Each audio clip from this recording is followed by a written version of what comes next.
Citizen TV, the citizen's power.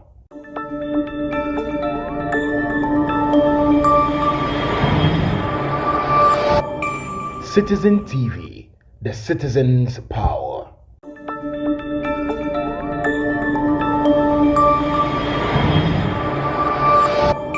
Citizen TV, the citizen's power.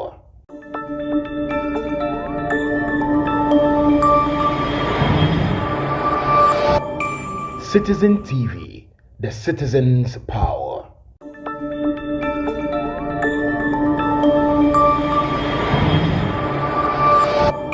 Citizen TV, the citizen's power.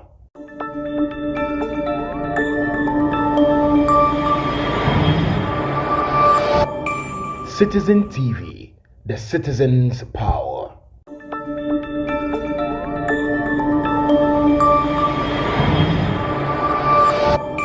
Citizen TV, the citizen's power.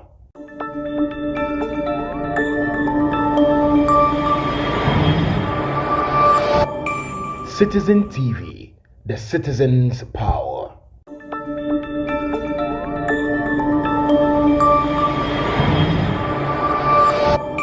Citizen TV, the citizen's power.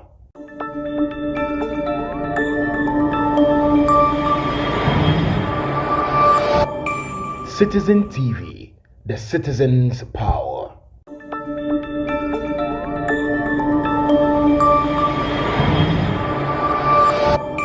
Citizen TV, the citizen's power. Acting Director, Internal. Thank you very much. You're welcome. Your financial performance, that you keep making losses, NETCO. From between 2021 and 2022, your losses increased by 278%. Let me ask you this simple question. Managing Director, in your opinion, when are you going to turn the losses into profit? Thank you, Mr. Chair. We have developed a 5-year strategic plan, and in that plan, we have put in some milestones on how we would, over time, overturn the losses.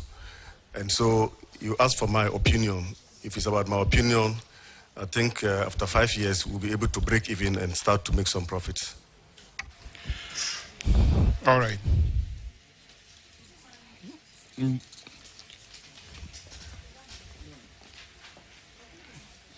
Let's go to paragraph 383. Honorable Dakwa. Thank you, Chairman. So your issue has to do with long outstanding receivables. The review of your company's receivables disclosed that a total amount of 1.4, is it? Hey, this is billion. Wow. So it's revealed that an amount of 1.4 billion was due from power customers as of 31st December 2021. They further noted that the power sales receivables increased by 13% from the prior year. Okay. Please, can you tell us what the reason is why you weren't able to recover this amount from your customers? Thank you, Mr. Chair. Indeed, the receivables is what you stated, the 1.4 billion. This is actually receivables over a very long time, resulting from consumers of the power, including, but not limited to, the MMDAs as well as the private sector. What have we done so far? We've worked closely with Ministry of Finance and Energy, and thankfully, government has made in a number of payments to reduce these receivables. And we've received over, I think, 575 million. And we've also done some revenue mobilization drive, which yielded about 140 million.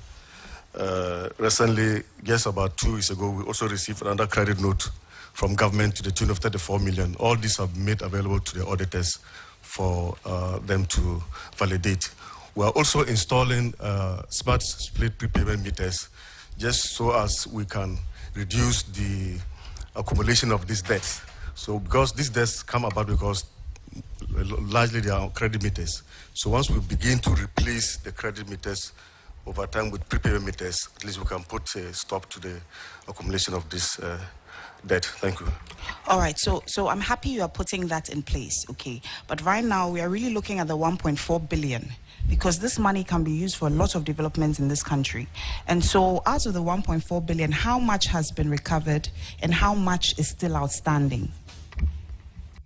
Honorable Chair, as I've indicated, all those amounts I've previously mentioned are monies that we have received.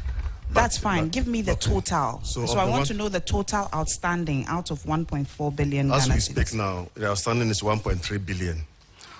But let me put a caveat here. If all these monies that we have received were not received, I'm sure the accumulation would have been more than this. Let's not forget that people continue to consume, all the ministries continue to consume, but government is making efforts. And so I think that we are doing our best to reduce the... Okay, first of all, auditors, can you confirm the amounts that is outstanding is really 1.3 billion? Mr. Chairman, the amount outstanding as at 31st December 2023 was 1.322 billion. Thank you.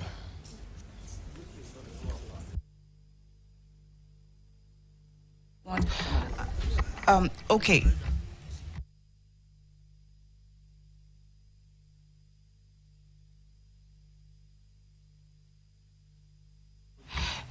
Okay. You have admitted to the fact that you've put measures in place to ensure that this doesn't continue in the future. However, I just want to state that 1.3 billion is still a huge amount. You came here for 1.4, and as of now it's 1.3. So really, in terms of monetary value, not much has been done to recover the monies that were owed government. And so please, I'm just appealing to you that you should, whatever efforts it is, double it up. Okay? Thank you. Chairman, I yield to you. Honorable Akwesi. Chairman, just a clarification on the table 20. The first account name reads as this P Sales Debt Control. Can you enlighten us on that account? Because that account forms almost about 90% of your debt accumulation. Yes, that's the one that's the power sales debt. So the receivable is a good number of items, including power sales, accounts receivable from staff debtors and all of that. But this one, the power sales debt control is the power sales figure. The one that is the power, but the other one is the subsidies, but it doesn't longer exist again, the 179 million. So the concentration is the power sales one. That is the chunk of our receivables. And that is what we are saying that we have done we've put in a lot of efforts to actually reduce them. If you look at the 1.4 billion that has come to the 1.3, on the face value, one might think that we haven't done much. But it also means if the 1.4 remained 1.4 from 2022 to 2023, it means that all our power sales will be able to receive 100%. So that's an indication that we're actually receiving a lot of money. Like I said, government has paid in a lot, and we are still following up to collect these monies. And we're also doing the metering project to reduce the accumulation of this debt. Honorable Mutala. Thank you, Mr. Chairman.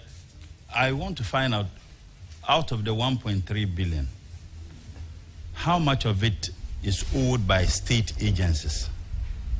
That is one. Two, I know that there were some measures put in place in northern Ghana, particularly in Tamale, to provide new meters, and which indeed met very stiff resistance.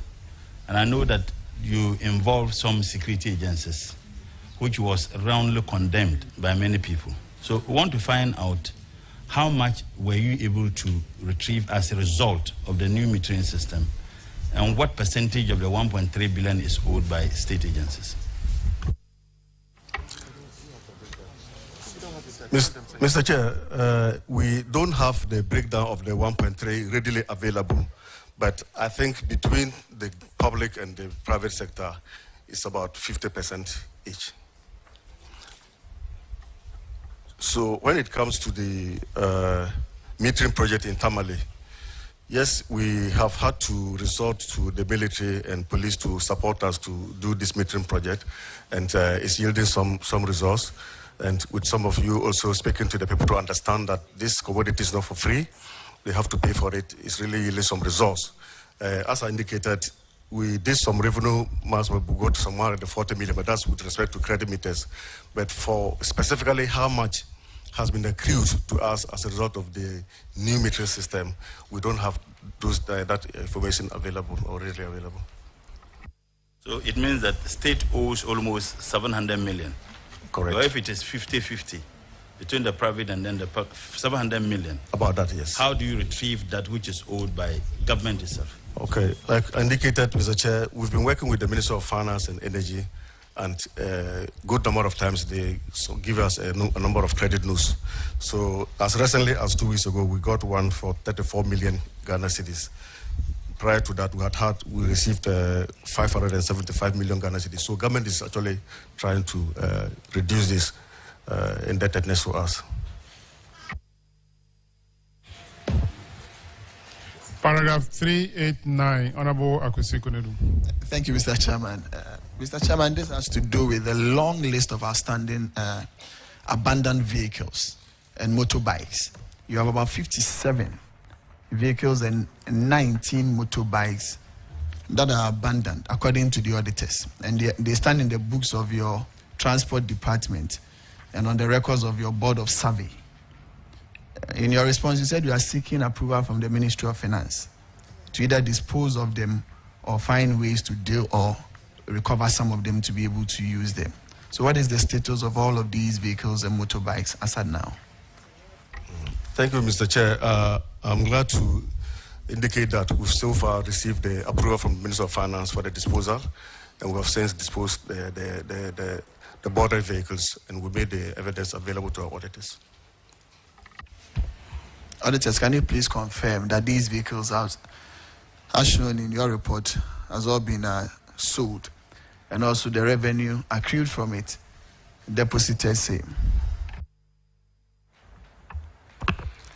Mr. Chairman, out of the 57 vehicles, 40 were auctioned, and the money is duly received.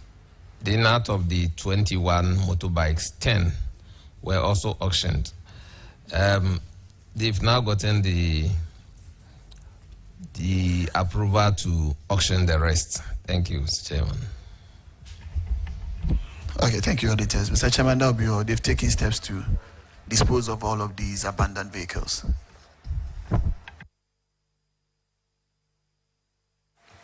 That will be all for NEDCO. You are discharged. Thank you, Mr. Chairman. Thank you, Mr. Chairman. Ghana Gas.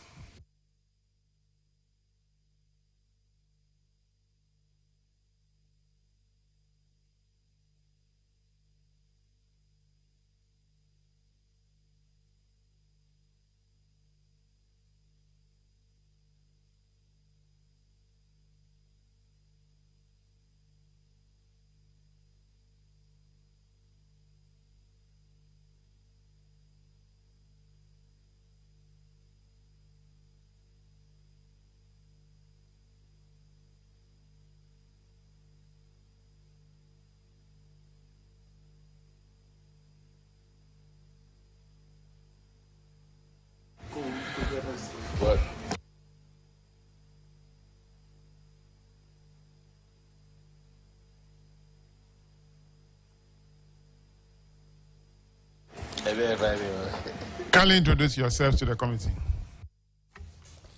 Absolutely, Mr. Chairman. Ben Asante, CEO, Ghana Gas. Jeremiah Adochum, General Manager, Finance. Rene Nelson, General Manager, Accounting. Leonard Akufo-Kwapon, Accounting Manager. Thank you very much for coming. The first one on the financial statement, paragraph 485, Honorable Vice Chairman will take it. Thank you very much, Mr. Chairman. Now we are looking at your financial performance, and 2021 and 2022. Your net profit went from 437 million to 4 million Ghana cedis. That's a drop of 99%. What accounted for this, please? Yeah, thank you, Mr. Chairman. I'll allow the General Manager of Finance to give the details of that. Thank you, Mr. Chair.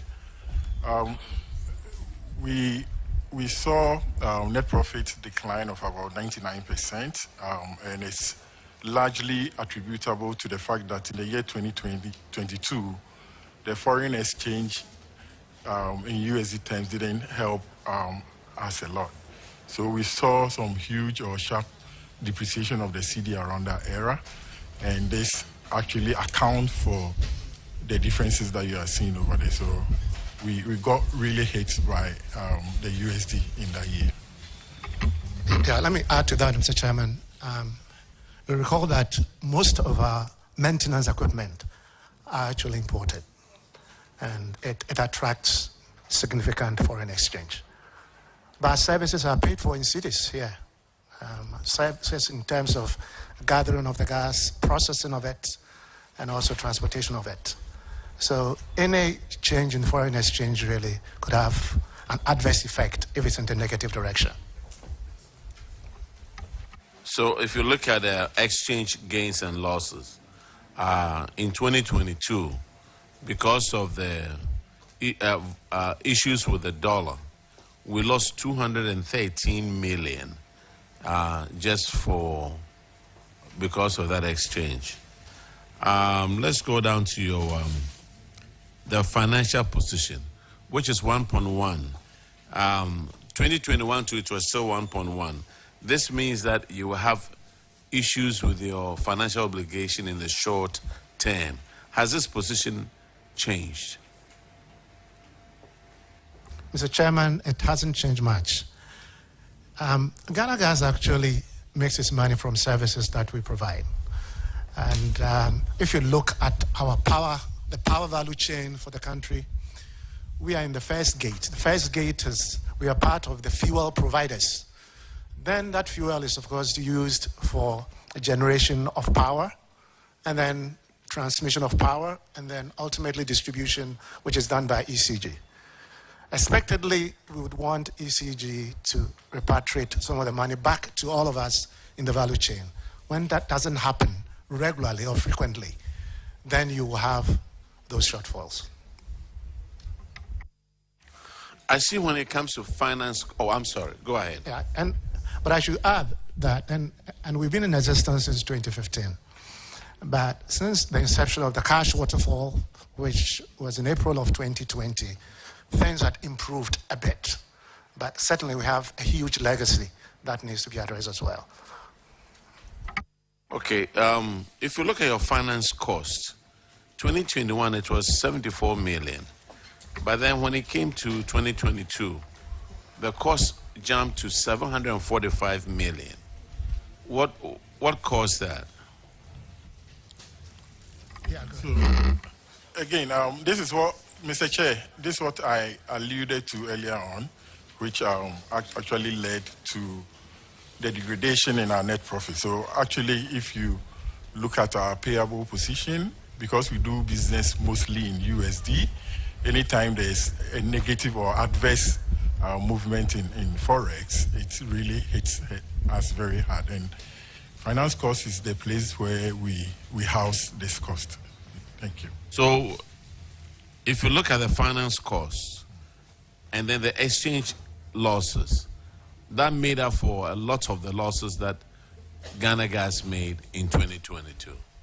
Mr. Chair, very well. Right. So we need to protect this CD dollar thing. All right, Mr. Chairman, Absolutely. I'm done. All right, let's go to paragraph 495. is our local fund. 10 million with the Liberty Asset Management. The auditors disclosed that the management invested 10 million with the Liberty Asset Management Limited. And so, and this is one of the companies that have been affected under the banking sector or financial sector cleanup. Yeah. The company runs the risk of losing this 10 million, but there's an interest component that amounted to 847,000. So it becomes 10.847 million. So you raise the risk of losing this money, which will negatively affect the company's liquidity position. Can you tell the committee the status of this investment you made in the company? Absolutely, Mr. Chairman. Mr. Chairman, we cannot argue the position of the Auditor General. Indeed, that is the case. It's also worth noting that Ghana Gas has got several relationships with a lot of financial institutions. And the criteria that we use for assessing their viability and their risk profile has been the same over the last 9 years that we've been in operation. This is the first time that we've experienced something like this. Now, we didn't sit back when we realized that Liberty Asset Management Limited has actually lost their operating license. The first step we took was to apprise SEC, which is the State Enterprise Commission, of the situation, and also apply to the administrator of those who were part of the banking sector cleanup, of which Liberty was. And the administrator in this case being GCB Capital, with their receiver PwC, that this is the situation that we have with Liberty.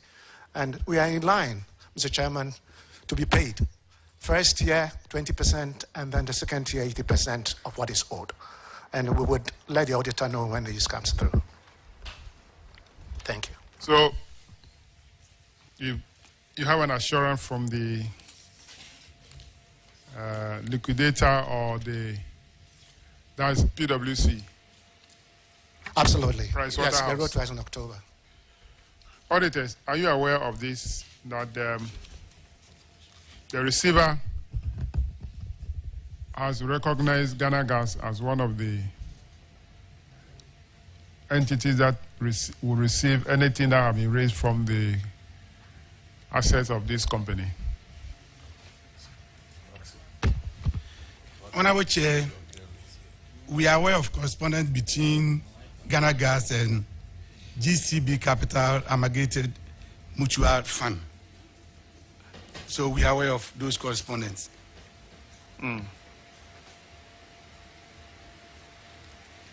Well, this is one of the issues that I spoke about the last time, that the financial sector cleanup, that the finance minister came to the house and told the whole country the cost of the cleanup. That figure is actually not the cost.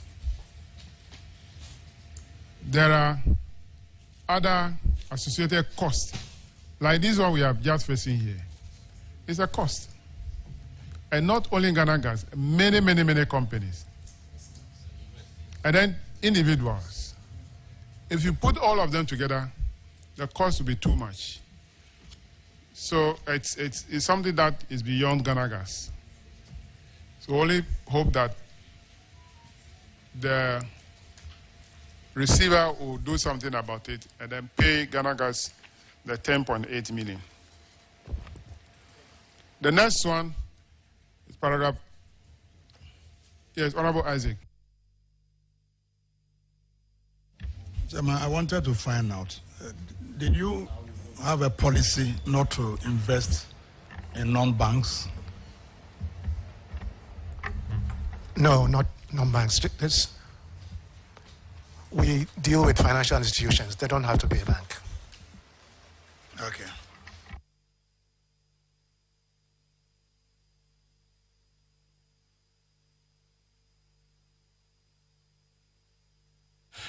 All right. Paragraph 506, Honorable Roxon. Chairman, thank you very much. CEO, you are welcome. Happy New Year.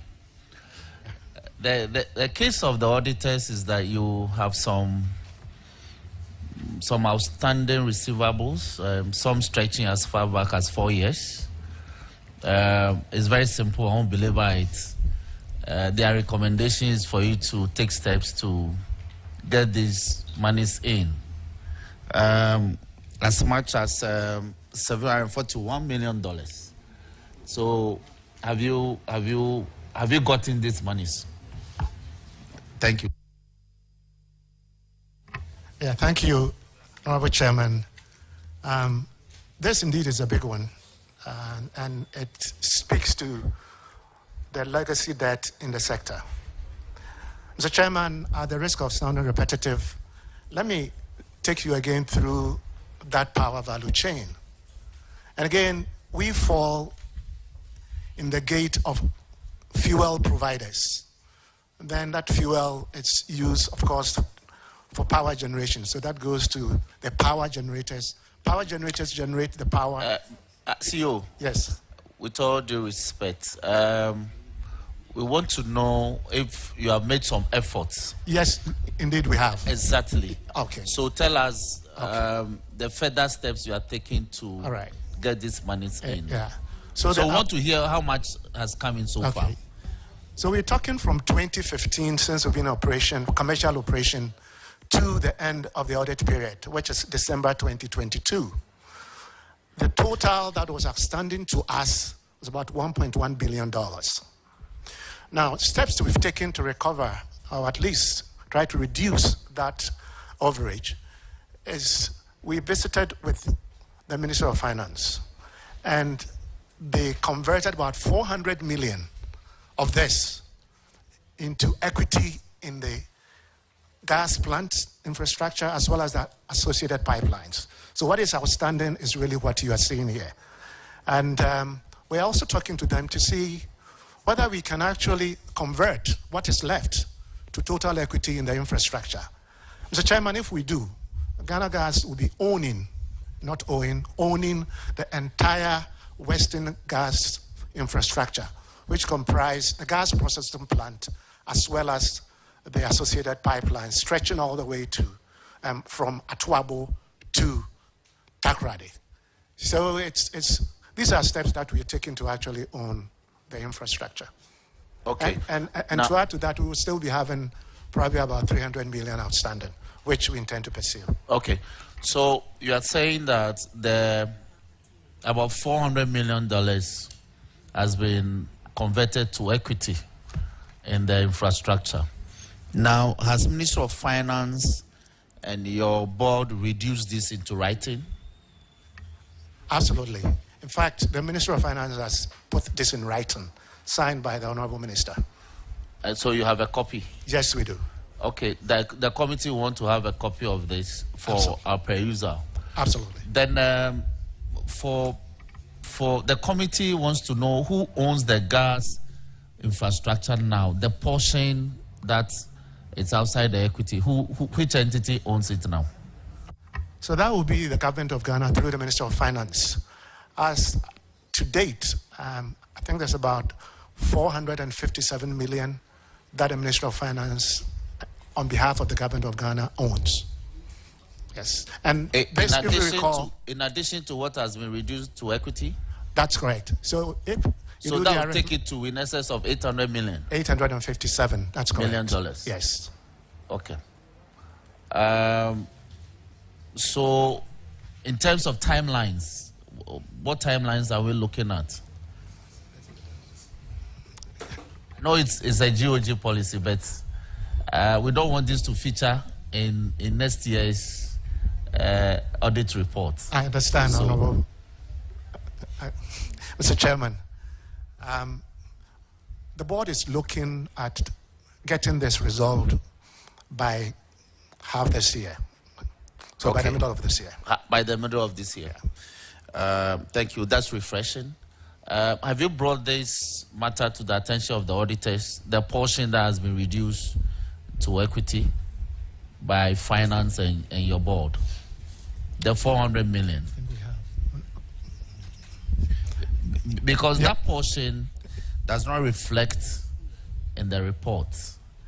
We should be saying that the extent of the exposure is about $1.1 billion.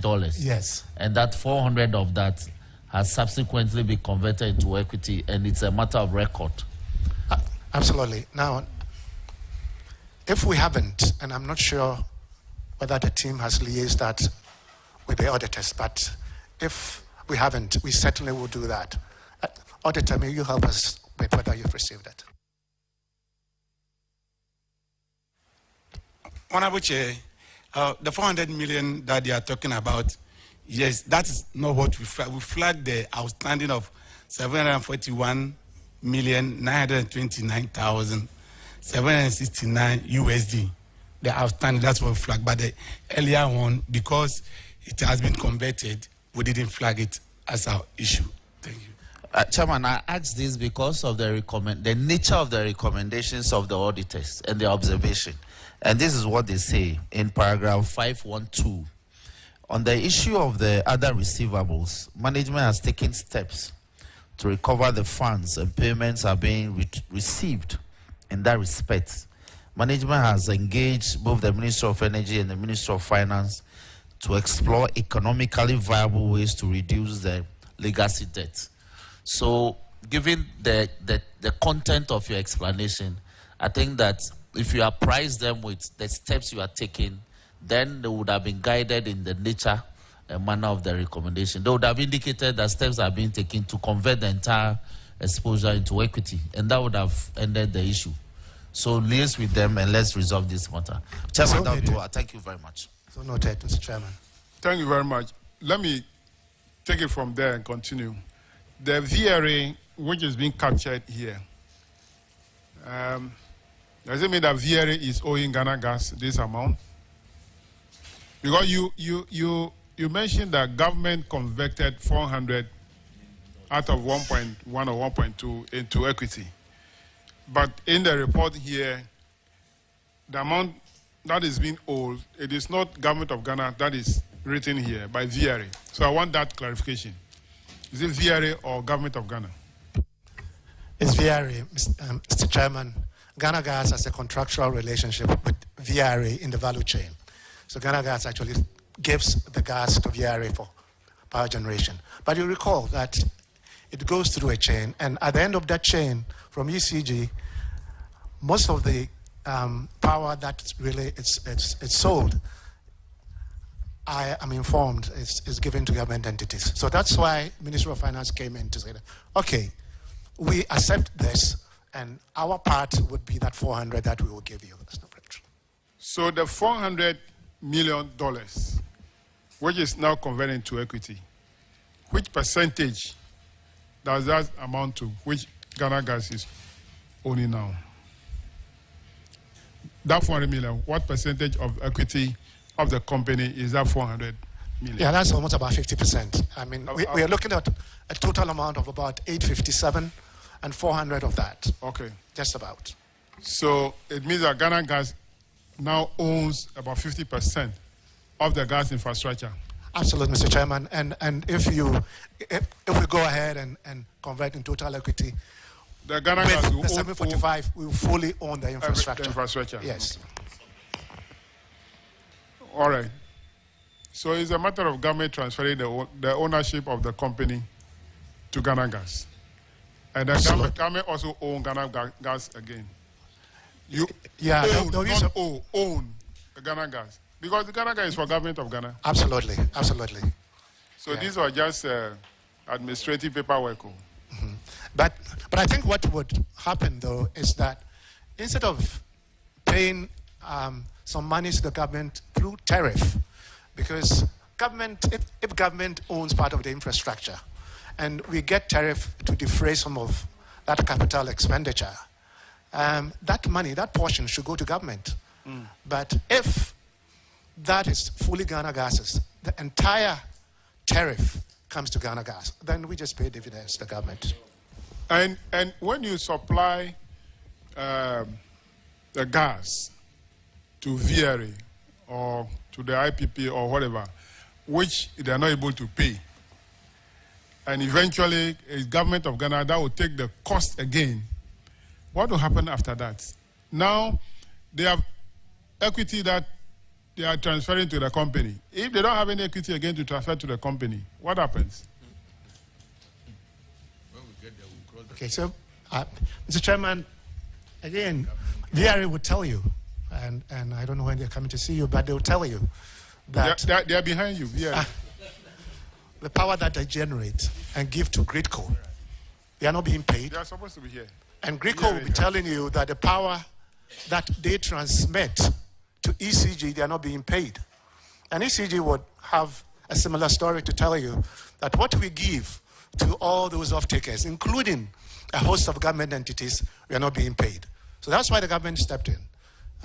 So we're actually looking forward. And I call this more of a cyclical debt than a legacy debt. All right, thank you. That'll be all for you. You are discharged. Thank you very much. Let's have GMPC.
Yes, can we swear in the CEO?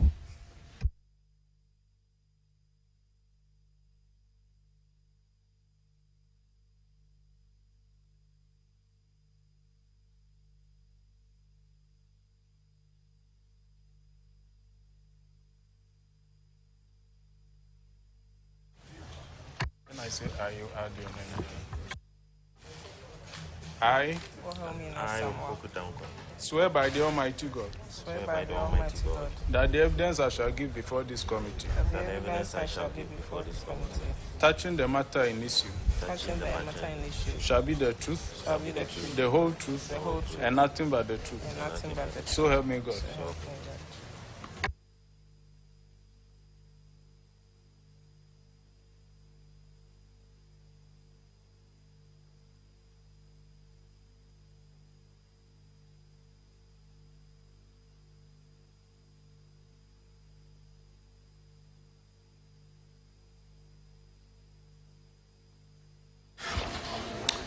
Kindly introduce yourself to the committee.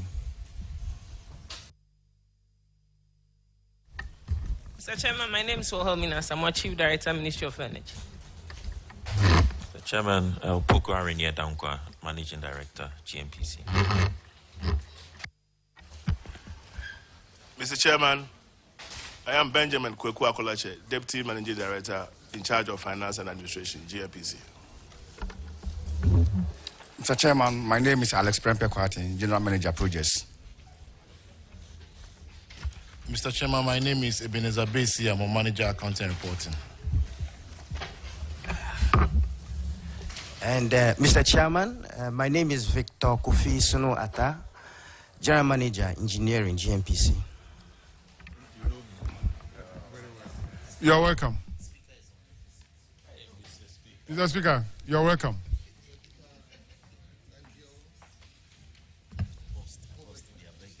Jessica, you can see too.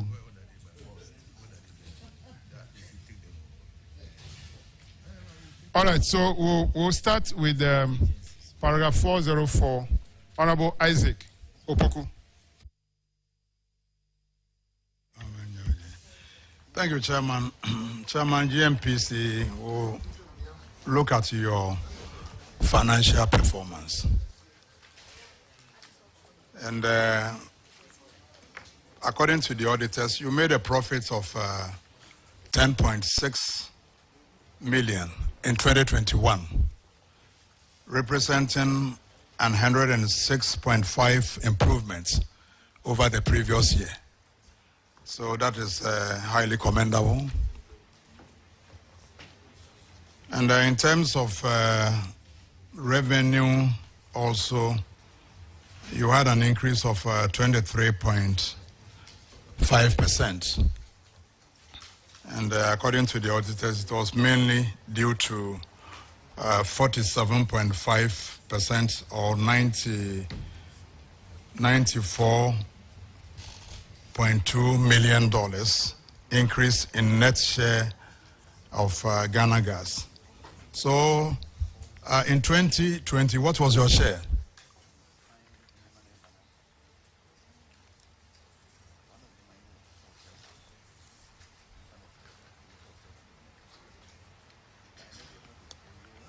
Did you get a question? Honorable, please, can you repeat the last part? The revenue increment of 47.5% in 2021. I want to find out, in 2020, what was your share? Because you made loss in 2020. So I guess your share, your net share of Ghana's, of the gas sales was very low. Is that the case? Honorable, I'll let my financial officer answer this. Mr. Chairman, we did better in 2021 as a result of average price of crude. If you compare that to 2020, we were averaging about $38 per barrel during the COVID era. But in 2021, we had a higher average price, and that showed up our revenue. That is the main cause, Mr. Chairman. All right. And in terms of current assets, it also rose by almost 40%. So that is also good. But liabilities, you recorded 43.4. That was a decrease, so that is also okay. But non-current liabilities, you recorded 114.9 increase over the previous year. What explanation can you offer for that? Mr. Chairman, you recall that in that year we had a geochal acquisition, and the Minister of Finance granted us a facility of about $164 million, and that showed up the long-term liability. That's as a result of the geochal acquisition. Chairman. All right, Chairman, in terms of their financial position, it's not bad. The ratio is 2.2 to 1 compared to 0.9 to 1 the previous year. So in terms of liquidity, they are okay. So, Chairman, in terms of their financial performance, I think they are not doing too badly. Paragraph 414, Honorable Johnson. Thank you, Chairman. That is management issues. GMPC, your corporation's reserve and resource reporting policy indicates that all internally generated reserves and resources must be externally certified before use in generating resources. According to the auditors, in 2020, the reserves and resources statement reports were prepared by operations internally specialists. However, there was no independent. It was not independently checked by external experts and validated figures. So you were advised to put in place processes to ensure the reserves and resource statements are independently validated and externally verified. Please, have you taken these directives into consideration? Yes, Mr. Chairman, we have. Since then, we have been able to acquire the services of RMG, Reservoir Management Group, which is an independent group of experts who have helped us shore up our reserves. Since then, at the end of this year, we finalized the assessment on the Inyira and Intumi reserves, which are now incorporated in our 2023 reserves. It's an ongoing exercise. It requires a lot of work, a lot of information, a lot of analysis. So we are still working on it. But we have taken action and we will continue to conform with what you've asked us to do. Thank you. Thank you, Chairman. They have complied with the directive by the auditors. Thank you. All right. The next one is paragraph 423. Honorable Ernest. Name 423. Unclassified disbursement from the Petroleum Holding Fund. So the disbursement from the Petroleum Holding Fund is governed by the law. That's Petroleum Revenue Management Act of 2011 at 815. The auditors noted that about $29.5 million disbursement from the Petroleum Holding Fund were not captured as either equity financing costs or net carried and participating interests. These were captured as direct claims on the various requests for funds on the petroleum revenue before disbursement or distribution were made in accordance with the Act. So the auditors could not ascertain the category under which this payment will fall. They therefore advise that management should ensure that these claims on the Petroleum Holding Fund are appropriately categorized in compliance with the provisions of the Act. So these payments which were made, totaling $29.5 million.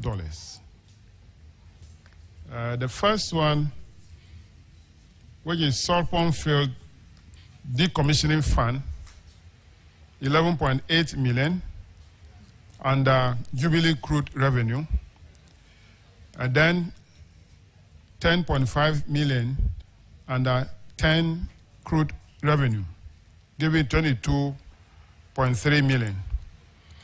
Then GCB Bank Limited loan repayments, which is 7.2 million made under Sankofa. We want to know why. The auditors didn't say, but I'm asking, why did you make these payments before applying the formula of disbursement? Mr. Chairman, I will allow my financial officer to answer, please. Mr. Chairman, we recall that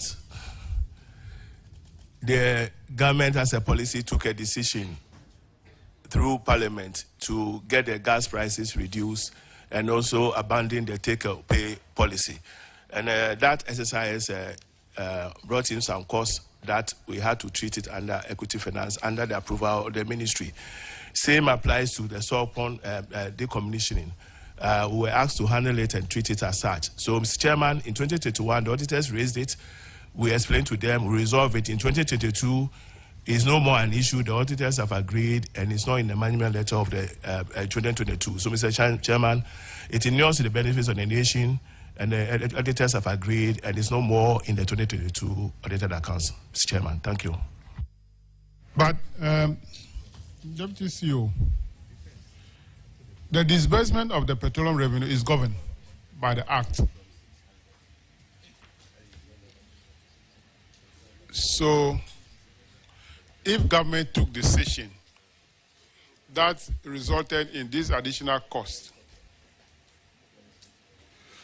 why should you deduct it from the petroleum revenue or made a payment from petroleum revenue? It should be made from government.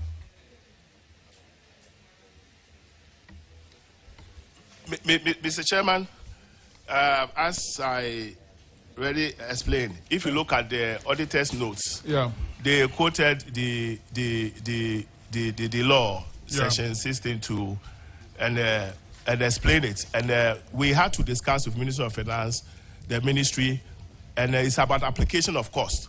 We felt, and at the meeting, we agreed that it should form part of the upstream activities that will affect the gas pricing and also the decommissioning. So it was an agreement that was made, and decided to charge it against the petroleum cost. So that is a directive. So are you making any provision for future decommissioning?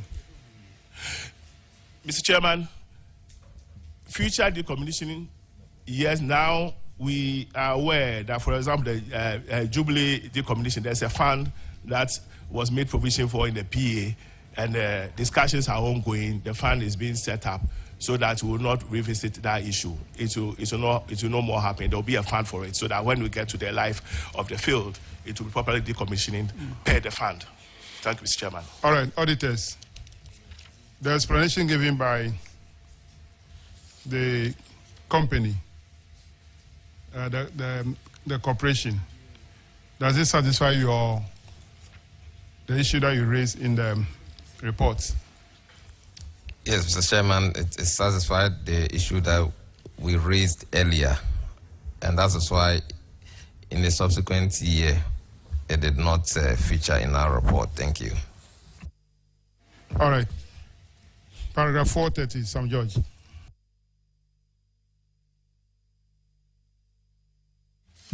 Thank you very much, Chairman.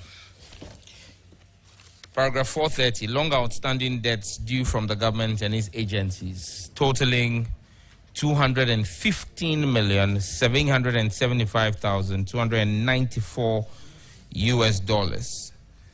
The auditor states that they noted that the corporation has long overdue receivables and there were no payment plans for the repayment of this amount in excess of $215 million. Government of Ghana owes you $23.2 million. Ministry of Finance, $55.57 million. Tema Oil Refinery, $58.404 million. And Ghana National Gas Limited, Company Limited, $78.573 million, all in US dollars. GNPC, why? You don't like your money?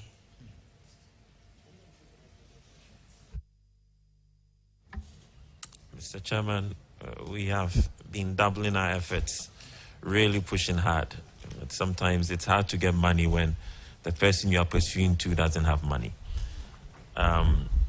We have started a series, I know with Ministry of Finance, and my CFO will explain. We're going to offset against some charges. And in terms of Tema Refinery, it's part of the energy sector debt matrix. So we are working on it. But Benjamin, please, can you give some more detail?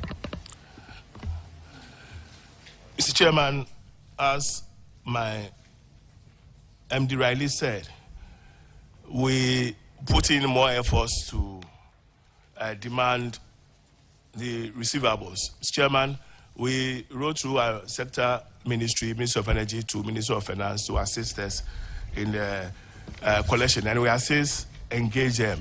Mr. Chairman, in respect of Ministry of Finance, we were written to offset $50 million of the debt that we found in our books, and then we have since done that, so that is no more debt in our books. So, Chairman, we were here the other time, we mentioned same, and that has been resolved. Our auditors have taken note of that. Mr. Chairman, in terms of Ghana Gas, what we find in the books of 78 million, Mr. Chairman, they have since made some payments, and now we are at about $42 million. It has reduced. It shows that we are putting in effort to recover. As my MD said, the energy sector debt matrix has been done, and we have done some reconciliations, and we'll take it out from there. So, Mr. Chairman, we'll take it a work in progress. We'll put in more effort to demand sale. Recently, we also wrote to our lawyers to take up the effort of issuing some demand notices to some our debtors. So, Mr. Chairman, that is also an effort that we are putting in place. Thank you, Chairman. Director of Finance, right? And Chairman, let me state that I was on a flight with the MD, and he did sound very knowledgeable in what he discussed with me. And I'm hoping that he can bring that knowledge to bear in retrieving, I'm continuing on this, in retrieving the monies. But you know, I just want to find out from the Director of Finance. You said, Director of Finance, the Ministry of Finance wrote to you to offset $50 million. Mr. Chairman, may I explain? Mr. Chairman, some years back there was this capping law that, following from the budget, we're supposed to cap our level B. But for some years, they allowed us to take our level B in excess of what had been considered. Per the PRMA Act, GMPC is governed by that, what we are supposed to receive under level B. So in that excess, we had excess of about some millions of dollars. So they asked us, in reference to that, asked us to offset that $50 million against that excess that they have allowed us to use. So, Mr. Chairman, at the last time we appeared before you, we gave you a copy of the letter. We have a copy of this letter here that our auditors have been, we have already given to our auditors. So that is what I sought to explain. Chief, just so that we are not lost. So it means that per the Act, you had some monies you were supposed to domicile with finance. Is that what you're saying? And then they asked you to offset it against this $50 million? I'm lost. You've turned your microphone off. Very well. Thank you. Mr. Chairman, that is not the situation. You know, under the Petroleum Revenue Management Act, we are supposed to receive some funds from the PHF. That's what we call the level B. Now, if you look at it, when the distribution is done and they gave it a 30%, it at times exceeds what the capping law makes provision for us. But because that act is there, it's a law, they allow us to use that funds for our operations. Now, the debt that arose, they look at the difference between the capping law, what they should provide for us, and what actually was given to us, and they asked us to offset that 50 from that. So that is the explanation, Mr. Chairman. So, Mr. Chairman, just to add, the law allows Ministry of Finance to cap the funds that come to GMPC.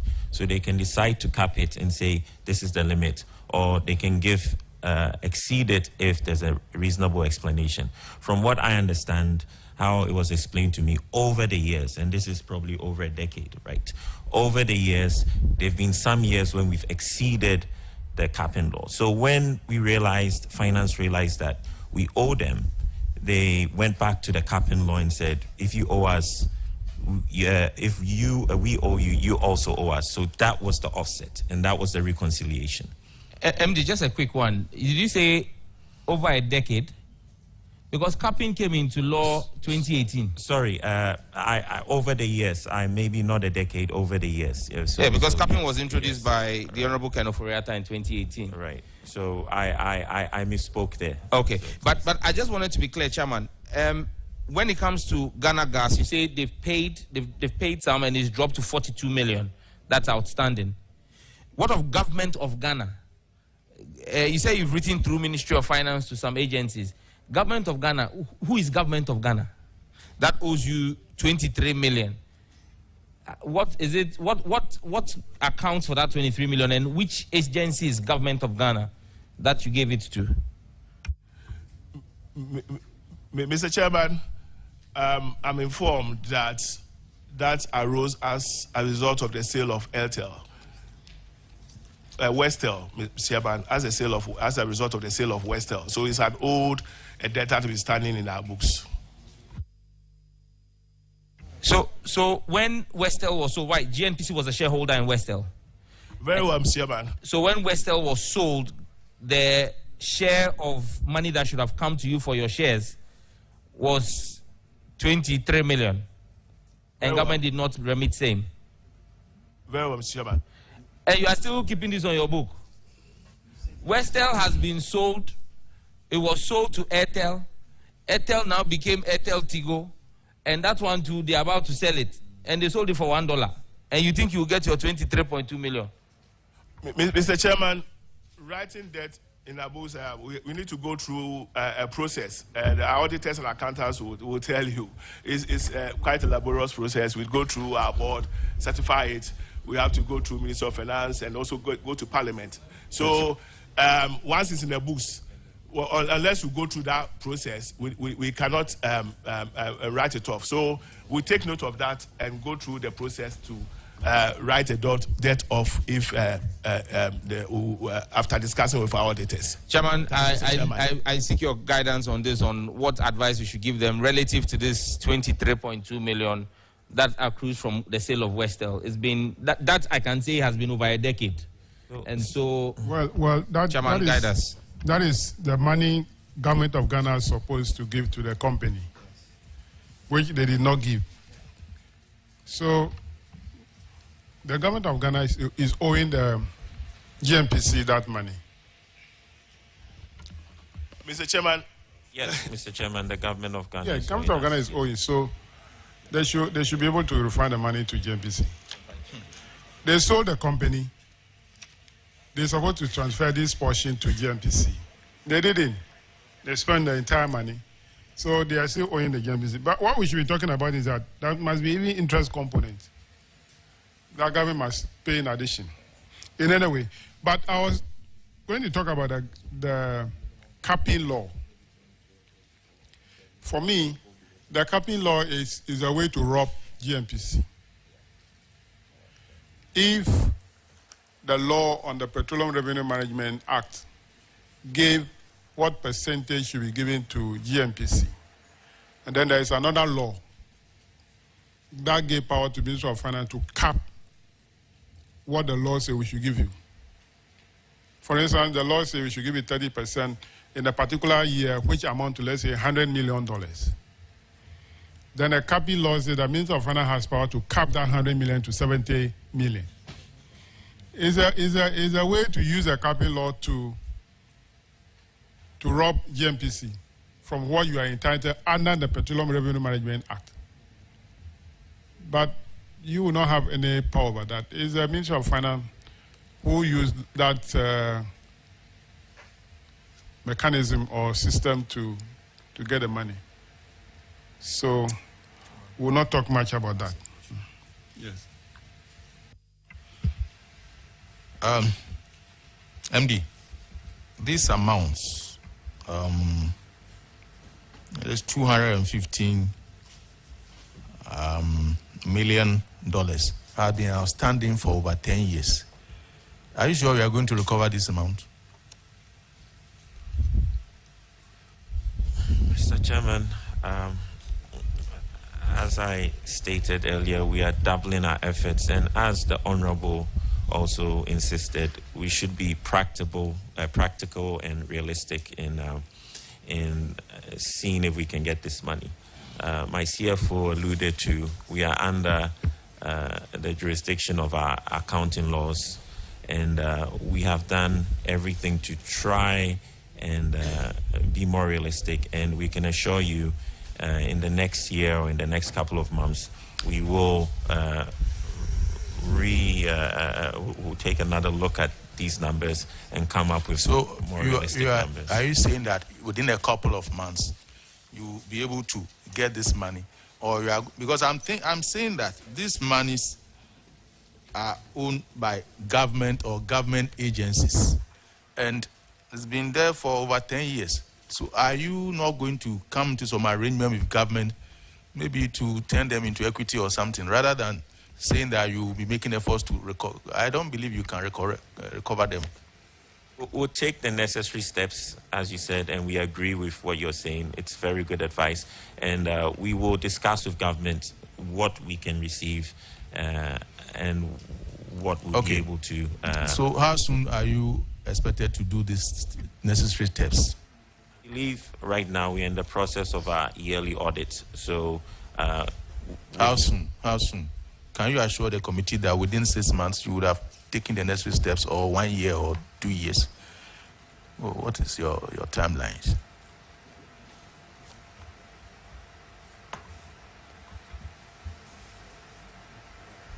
So my CFO has reminded me that the energy sector debt matrix is still ongoing. So it should be done according to when they complete the analysis, please. MD, this energy sector matrix has been going on for years. I cannot see that it has impacted on these debts. Because, I mean, between 2016 and 2020, the only change is about 7 million. And if it was really impacting, you'll be seeing movement in the debts.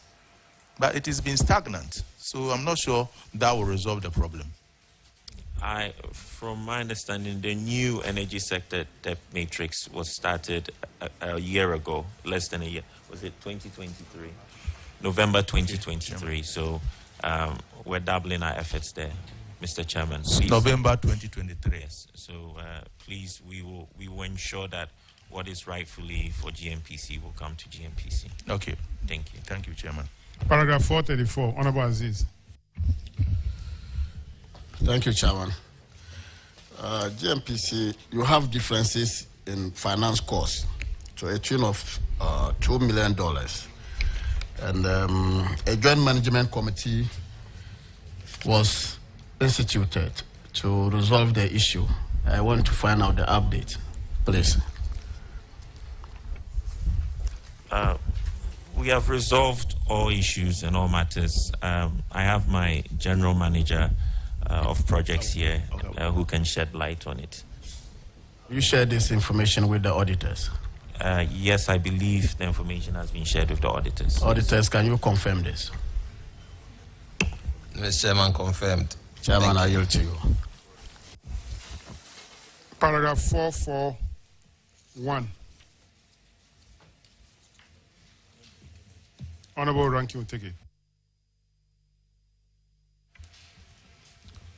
The auditors have noticed differences in your books between your accounts with TALU.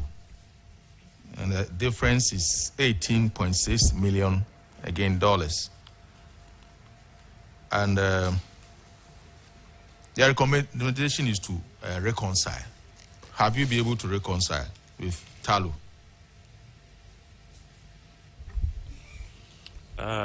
So this was escalated to the Joint Management Committee, which is the highest decision body in our partnership, where I personally am a member with my deputy. And we were in the stage of reconciling, and as of now, we've come to an agreement. What is the agreement?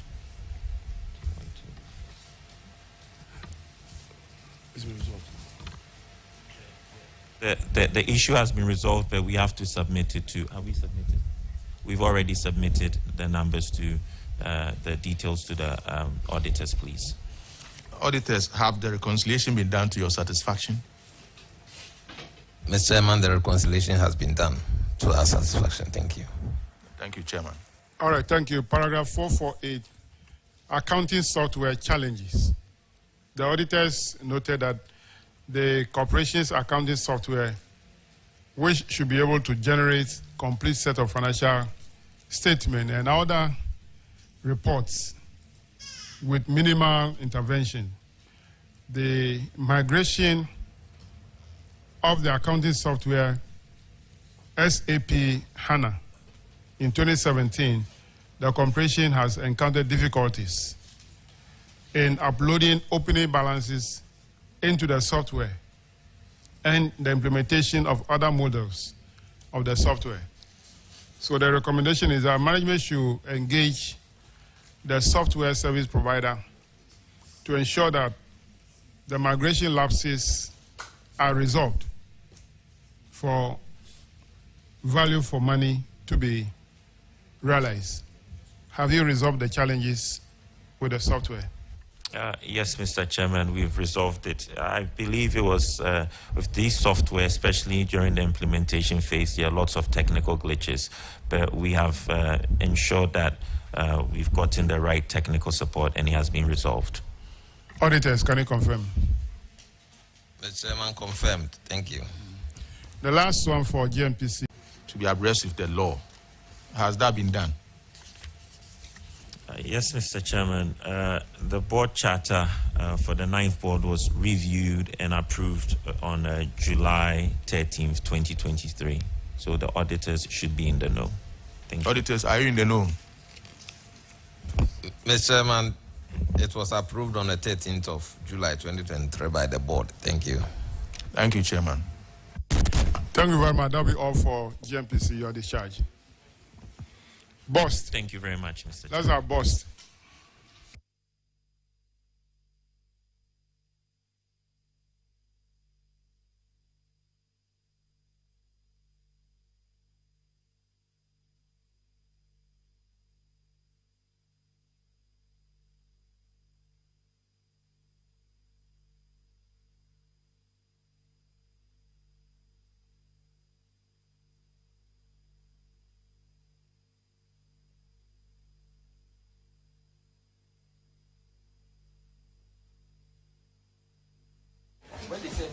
Thank you for coming. Kindly introduce yourself to the committee.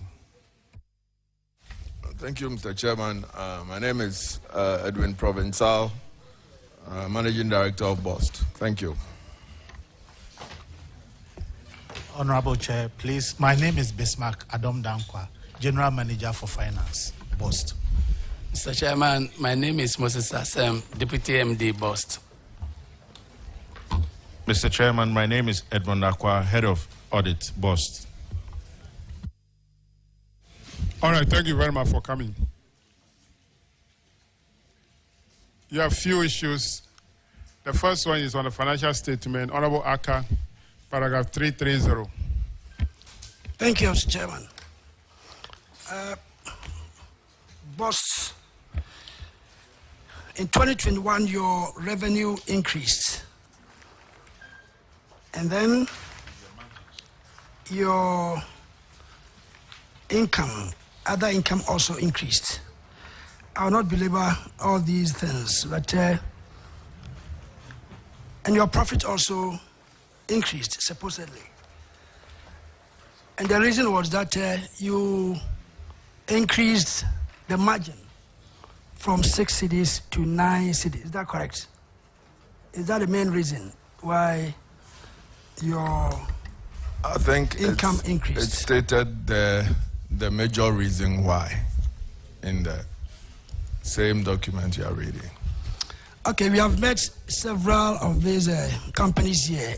They gave reasons for their loss as due to the COVID. I think in 2021, COVID was around. So how were you able to circumvent the effect of COVID? Thank you.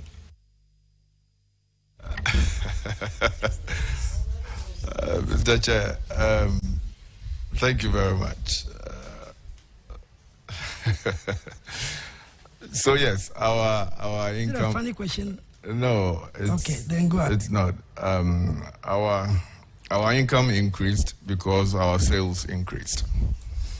If you look at the top line, going from 2020 to 2021, there was an increment in sales, and that's what accounted for that.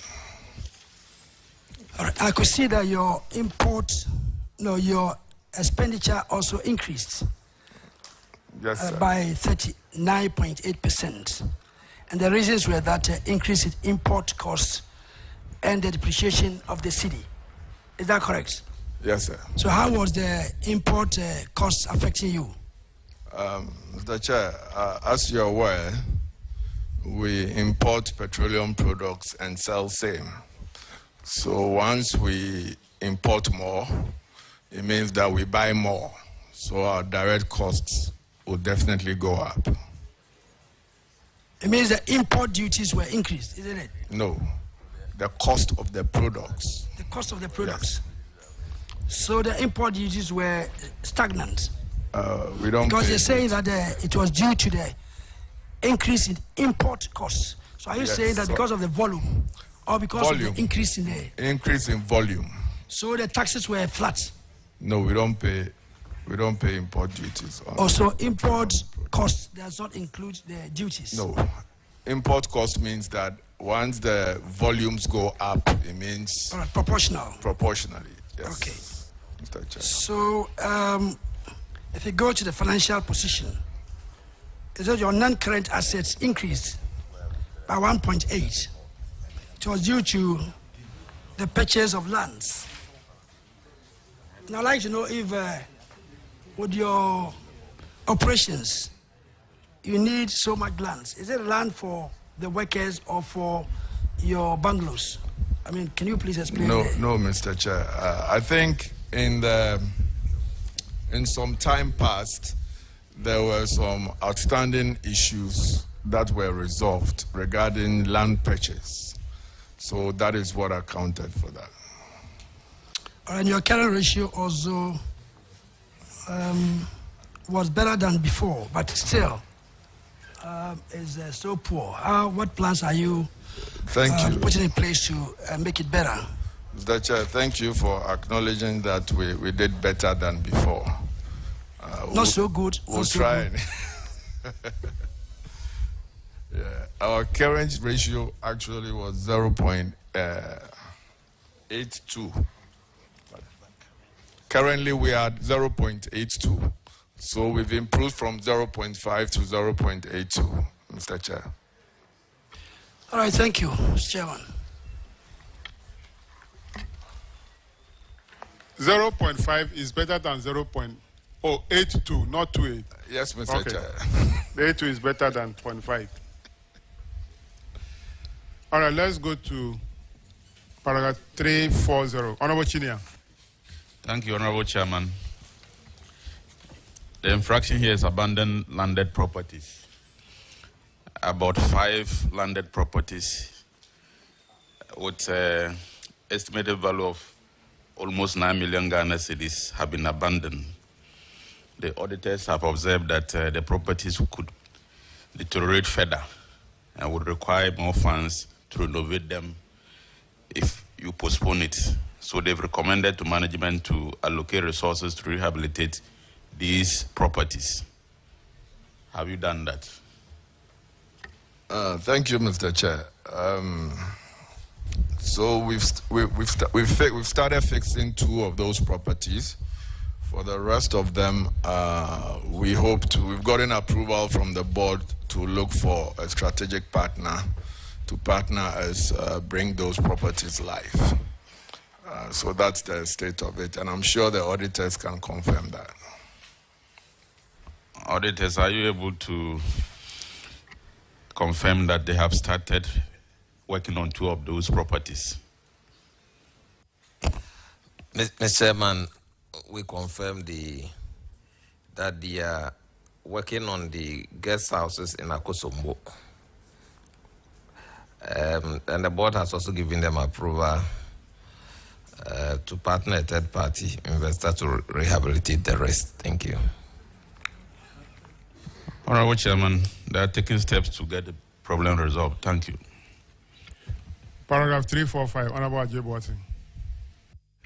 Thank you, Mr. Chairman. Boss, this has to do with encampment of 12 inches pipeline at Boss Depot. You imported some 12-inch pipelines which were kept at Yafran Place Depot and then the Mami Water Depot. Sorry, Accra Plains Depot and the Mami Water Depot. Mami Water. Papa Water. Yeah. But the problem the auditors had with you was that you didn't protect those pipelines. So they have started rusting. So when the audit was done, they recommended that you took steps to cap these pipelines. What have you done so far? Thank you, Mr. Chair. When we brought the pipelines, what we have done is to make sure that they are well covered since that audit finding happened. On the encampment, when we started the procurement process, we realized that the cost it would take us to encap all those pipelines would be almost the same cost it would take us to do the feed to bury the pipeline. So we have decided to still keep covering those pipelines while we commence the procurement process this year to start burying those pipelines instead. And we have discussed with the auditors on this particular issue. Yeah. So, auditors, can you confirm what they're saying? Mr. Chairman, confirmed.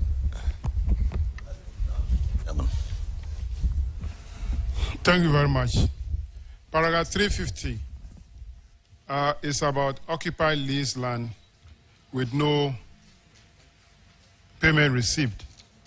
So, Bost owned some piece of land at Tema,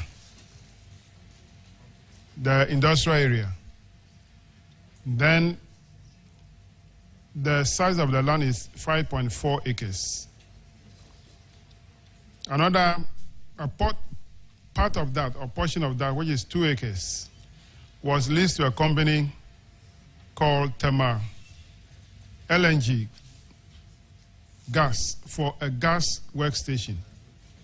Now, this company occupied the land from February 2021 without any signed lease agreement or lease agreement. Additionally, no payment has been made since. So the auditors are recommending that management should expedite action in the signing of the lease agreement and also recover the outstanding rental from the company. They also urge management to take steps to prevent further encroachment of the property. I want to find out if you've been able to sign the agreement and have you also recovered the rental charges from the company? Thank you, Mr. Chair. I'm happy to inform you, and the auditor can confirm, that this has been 100% resolved. We've recovered all the sums. We have contracts for all the... Auditors, can you confirm? Mr. Chairman, confirm. Thank you. Thank you. Paragraph 358, Honorable Sampson. Thank you, Mr. Chair. Mine is not different from the previous. It has to do with landed property in about 6 locations. And according to the auditors, it's like you are not protecting the land. No pillars, no fence wall. And there's a possibility that encroachers can share the land among themselves. And you were asked to try and ensure that those lands are all protected. Tema, Balga, Bupi, Savologo, and the rest. What can you say about this? Thank you, Mr. Chair. The auditor can confirm that on the signages, it's 100% delivered. As we speak, the construction of the fence wall is ongoing. So hopefully, within the next few months, that would also be secured. Auditors, are you satisfied with the progress of work done or the side. Yes, Mr. Chairman, the signages at Bupe, Sablugu, Bolgatanga, and Tema have been erected, and also contracts have been awarded for the fence wall in Tema. Thank you.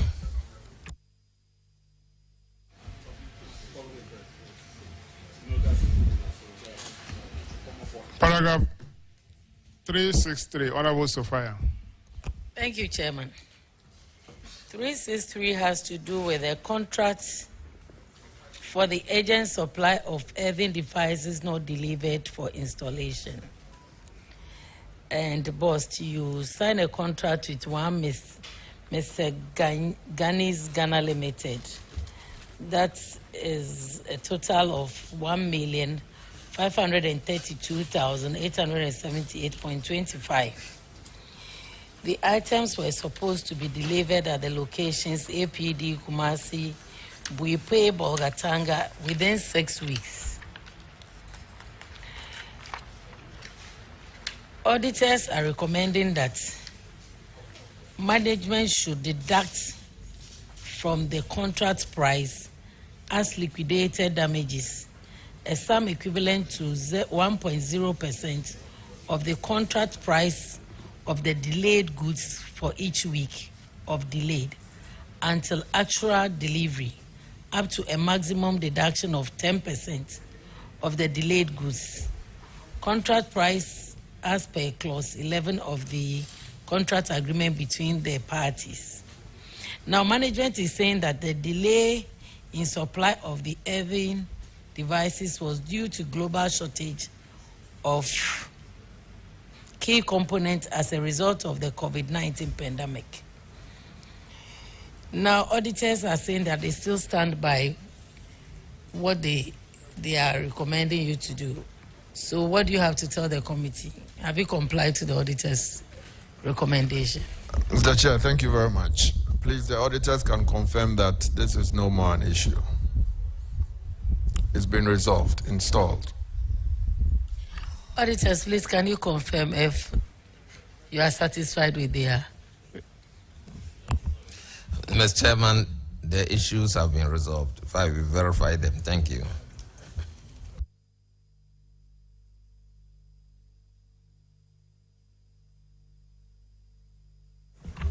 Chairman, please, that will be all for them. The issue has been resolved. There is public interest question. Kofi Adams.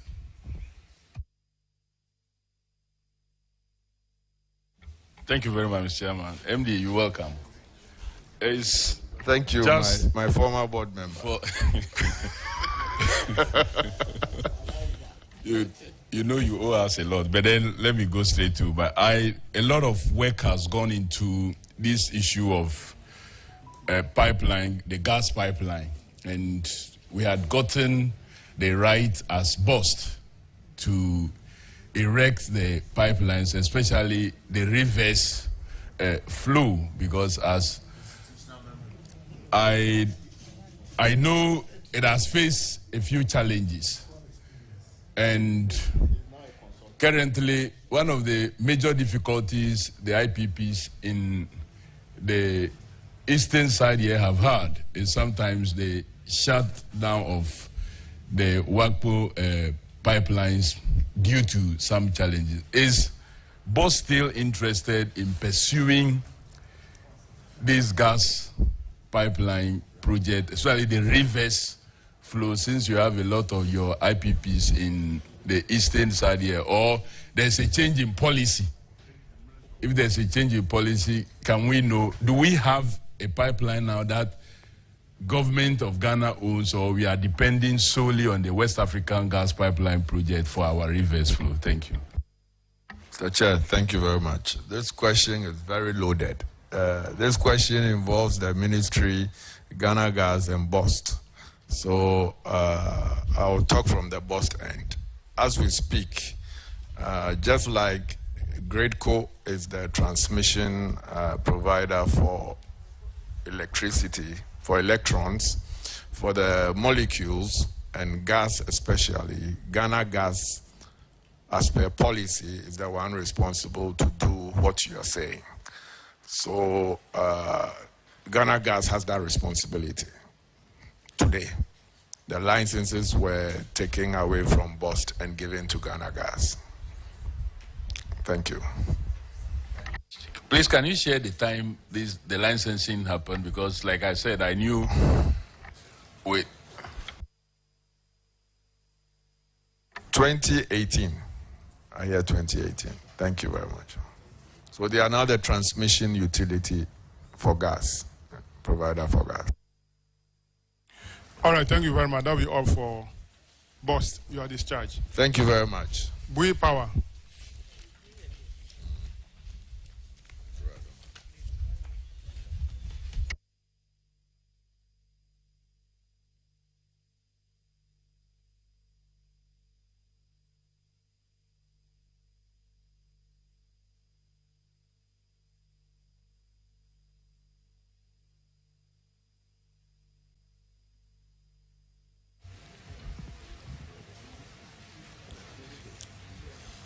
Kindly introduce yourselves to the committee.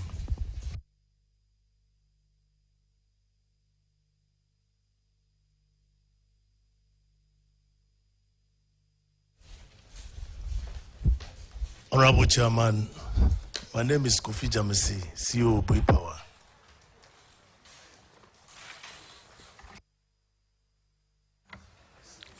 Honorable Chairman, my name is Jemima Fire, Finance Director, Bui Power Authority.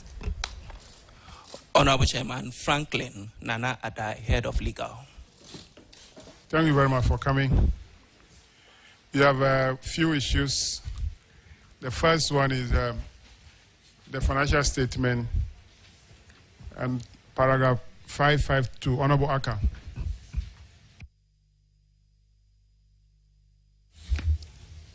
Thank you, Chairman.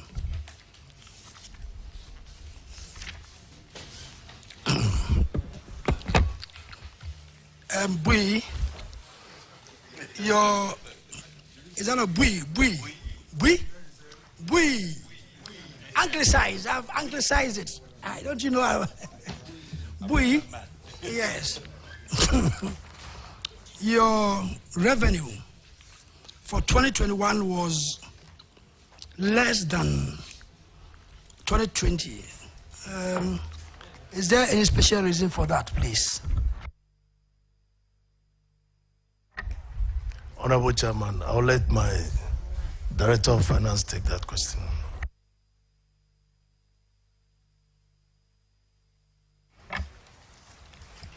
Honorable Chairman, our revenue is mainly based on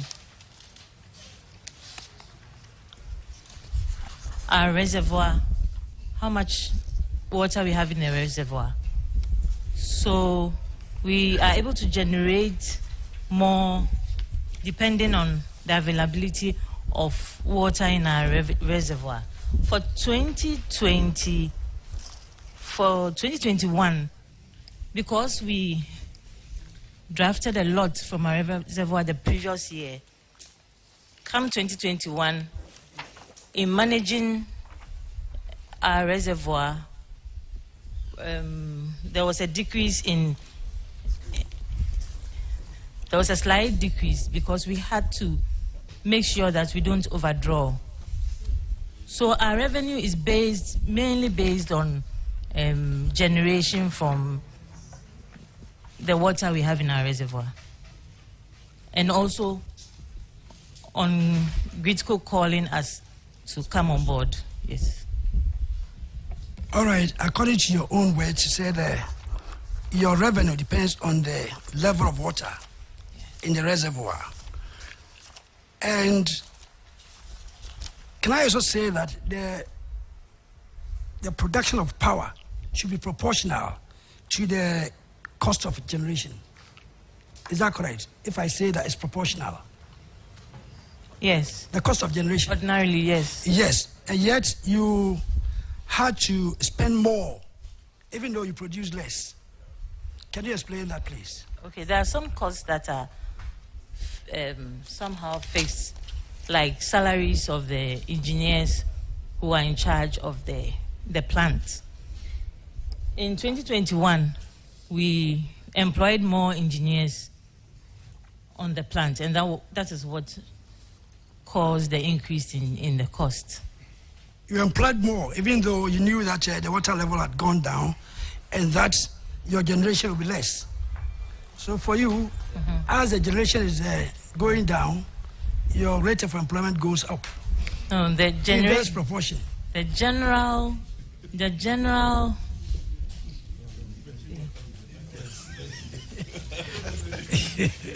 Yes, let me come in. Yes, you know, power generation started in 2013, and the more you continue to use the equipment, you know, the more you need more people for maintenance here and there. Beginning when the plant is new, you don't need more people, but as the plant grows, you need more people because you have to add the maintenance aspect of it.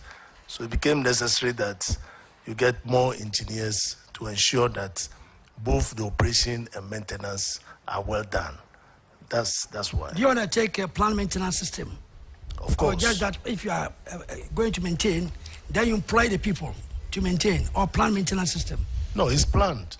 But as the years go by, and then the equipment begin to deteriorate, you need to ensure that the plants continue to work. Yes, sir. I must tell you that I don't agree with that, but let's go forward. And then your administrative expenses also went up, even though your generation was less.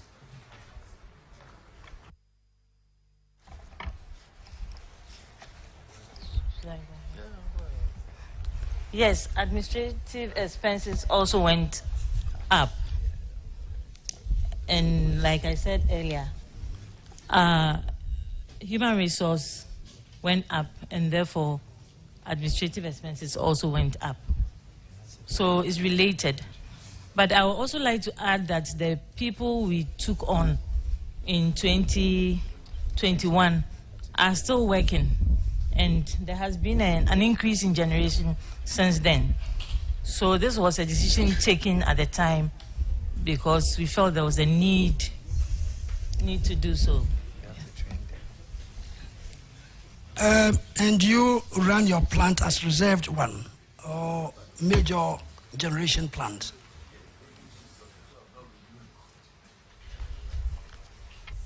Please clarify the question.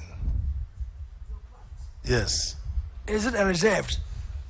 Because you said the water comes around. Yeah, it's so not let me answer. water. It is not a reserved plant, but it's called a picking plant. Why picking? We expect that at certain times of the period, when there is so much demand for power, then power is supposed to generate some amount of power at any time T to ensure that the system runs smoothly. But whenever there is a peak, then we are called upon to generate much more. So it's not that it's a reserve plant. It's working all the time. But then sometimes we Do you also want to take spillage? Spillage. Your plant, is it 2021, 2022, 2023, no spillage. Your time that you spill? It depends on the management of the dam and the management of dispatch.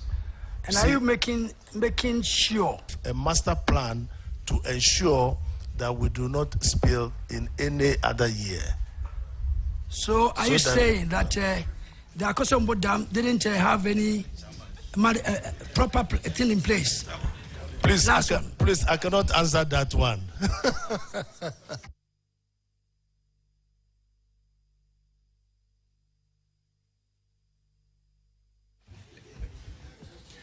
Paragraph 562, Honorable Chinia. Thank you, Honorable Chairman. The infraction here is overdue accounts receivable, amounting to 550,202,990 United States dollars. And out of that, over $509 million, amounting to 98.96%, was due to ECG. The auditors observed that the authority is not getting enough funds from the ESLA bond allocation to defray the outstanding legacy debt because this is between 2013 to 2021. They have therefore recommended that the management should liaise with the Minister for Finance, Minister of Energy, and the management of ECG to ensure that the allocation from the cash waterfall arrangement cover a significant portion of the total current invoices. Have you done that? Have you liaised with the ministers and ECG to ensure that this recommendation is complied with? Thank you, Honorable Chairman. Yes, it becomes very difficult for us to even pay salaries. So we've done a lot, and the Ministry of Energy has also been doing a lot, but inflows are very, very low. Very low. So are you suggesting that the Minister of Finance and ECG are not responding? Because between 2013 to 2021, you are not getting anything from there. Boldly and pay a lot of those debts. So we are waiting for them. Chairman, I'll yield to you. So far, I think there has not been progress in responding to the auditor's recommendation. An amount of $515 million. You haven't recovered anything? Not even $1 million. Honorable Chairman, you know, we power sells more than 99% of its power generation to ECG. To ECG. And they are supposed to pay. Yeah. But we realize that because it's becoming very difficult for us to get the money from them, we are now starting to try and see if we can get some off-takers so that we can get the money directly from those off-takers. So at least we can have our finances in order. But it's quite very difficult. I was hoping that you will invite Bui Power before ECG so that when we leave here, they will come and answer. In fact, I'm just looking at the balance sheet for ECG, and I'm not seeing the corresponding liability in the ECG. So I wanted to find from the auditors, if by 2021, because these are account for the Bui Power account 2021, the ECG owed them $509 million. I expect to see a corresponding liability, either long-term or a short-term liability, in the ECG balance sheet.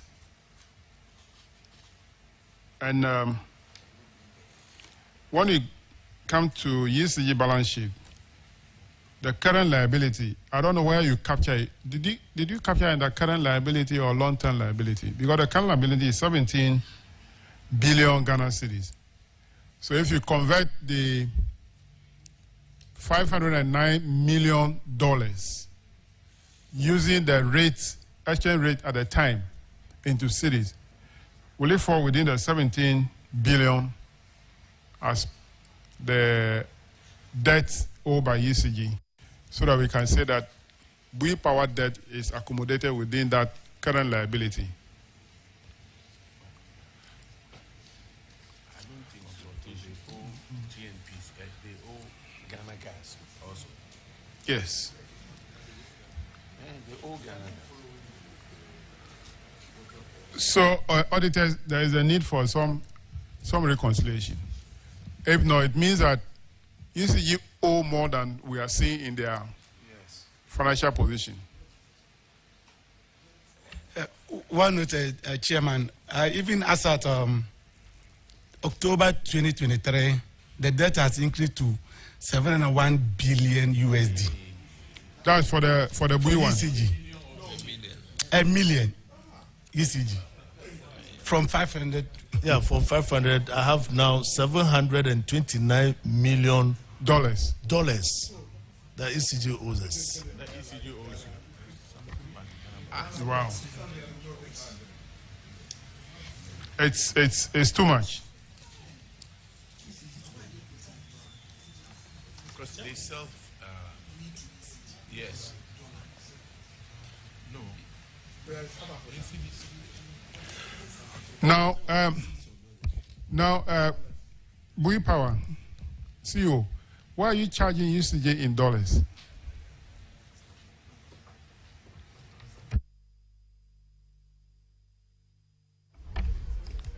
We went for a loan from China Exim Bank denominated in dollars to build the dam. So we needed to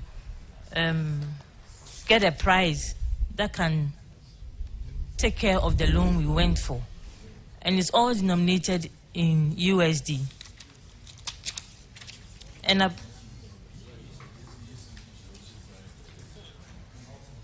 so if ECG want to charge in dollars, because you are selling to ECG in dollars, they want to charge the consumer in dollar.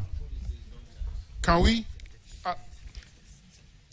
change the cedi into dollar and Ghana use dollar instead of cedi? per the PPA, Uh-huh. per the PPA, the ECG is to pay as an SCD equivalent of that Yeah, dollar so amount. what it means is that you are pushing the burden of cedi depreciation to ECG. And ECG, to be able to also capture that, is pushing it to the consumer. I would also like to add that we are also suffering some losses because the exchange rate we agree with ECG is not exactly what we use to change into paying back the loan. No, because you are charging your sales are charged in dollars already. So is it not when they are going to pay before you convert? Yes, we pay the loan every 6 months. Yeah, I in a year. mean, whatever you charge the ECG. Yes, they pay. Assuming you charge them today, and the exchange rate is 12 cedis to the dollar, and it take 1 year for them to pay. Would they use the ruling rate, exchange rate at the time they are paying, or they'll use the rate at the time you sold the power to them? They'll use the current rate. The current rate. At the time, but they'll use the Bank of Ghana rate. Yeah, so you are not suffering. The ECG is suffering any loss. They are suffering it. And if I may also add, we are not charging any interest on ECG owing us for so many years. ECG has been owing us since 2013, and they are not paying. So have they been cedis paying by now? Now are they paying? Or are they making any effort to pay something? We are getting payments Okay. through the cash waterfall, For but it's system. just 20% of what we bill. Okay. So that's why the debt is accumulating.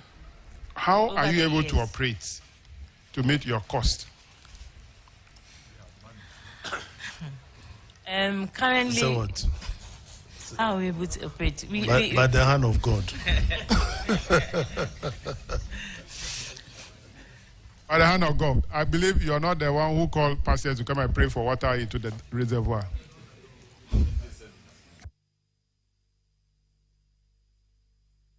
All right, let's go on. The next one is paragraph 570, Honorable Ajay Boatin. Thank you, Chairman. This one has to do with Bui Power Authority auctionings of vehicles. The amount of money that was realized from the auction of the vehicles was $45,516 US. And this was in 2020. At the time of the audit, the auctioneer had not paid money into the designated account. Can we be told a different story now? Has it been paid? Thank you, Honorable Chairman. Still, we've not been able to collect that money. And so what we've done is that we've done a lot to be able to retrieve the money, but it's not possible. So we have written to the Office of the President because they recommended that auctioneer to us, and we think that after that we'll take some legal action. So the auctioneer, yeah, is he in town?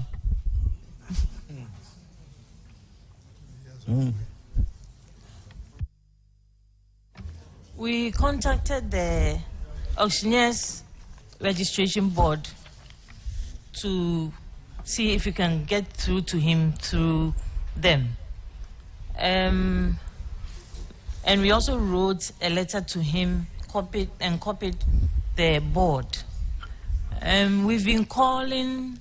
At a point, he wasn't well, but it's become more and more difficult to get hold of the auctioneer. The question I asked was whether the auctioneer was around. Because in your answer now, you are saying that at some point in time he wasn't well, yeah. Which means that you know where we can get the auctioneer. No, we were told. We haven't been able to. We cannot tell whether he's around. But this one has been a case that has been running since 2020. We are in 2023 now. And we cannot even locate 2024. We cannot even locate the auctioneer. And he has this amount of money still with him. It's a serious... so as I said, you know, this auctioneer was recommended to us by Office of the President. That's why we've written to the Office of the President. And then after that, we'll take a legal action against him. Chairman, so they have not been able to get the auctioneer to pay the monies into the designated account. So let me defer to you. Yeah, Director of Finance, you claim that you wrote to the auctioneers, is it board or the association? Auctioneers Registration Board. Auctioneer Registration Board. What is their response to the letter you wrote to them? We haven't received any formal response from them. When did you write to them? August 2023.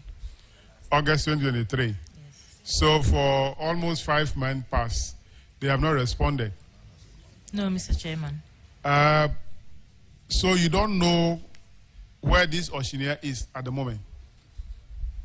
At the moment, no. Oh, no. We need to call for some action. Honorable Roxon. Chairman, thank you very much. This is a matter that my brother, Director of Legal, should take up. If I have your attention, Director of Legal, you know the remediable steps. You will have to write back to the auctioneers board for the appropriate sanctions to apply, because the auctioneer's license is renewable every year. That is one condition under which you can take this man, and then you should also sue him. This MAT is an incorporated entity. It is capable of being sued and suing. So sue him and recover your money. Don't assume that because you cannot reach him, issue a writ and get him served. You see, the auctioneer's license is non-transferable. It is impersonal. It is to the entity. So you have to serve him and get your money. And also write to notify the office of the chief of staff that this is the situation, because the recommendation in respect of you using this auctioneer came from that office. So you need to put them on notice before you proceed to court. It's very important. Thank you very much. We'll be guided by your advice. So we are giving you two weeks to take action and then report back to the committee. Thank you, Honorable Chairman. Yes. The next one in paragraph 576, non-establishment of the reserve fund. According to the auditors, your act, section 17 of the Bui Power Authority Act, instructs the authority to establish a reserve fund and make payment out of profits into the fund for the purpose of expanding your activities. The auditors noted that a reserve fund had not been established. So they are recommending that management establish the reserve fund in accordance with Act 740 as amended. Have you been able to establish the fund? Thank you, Honorable Chairman. Yes, we have established the fund in our books, but there's no money to put in there.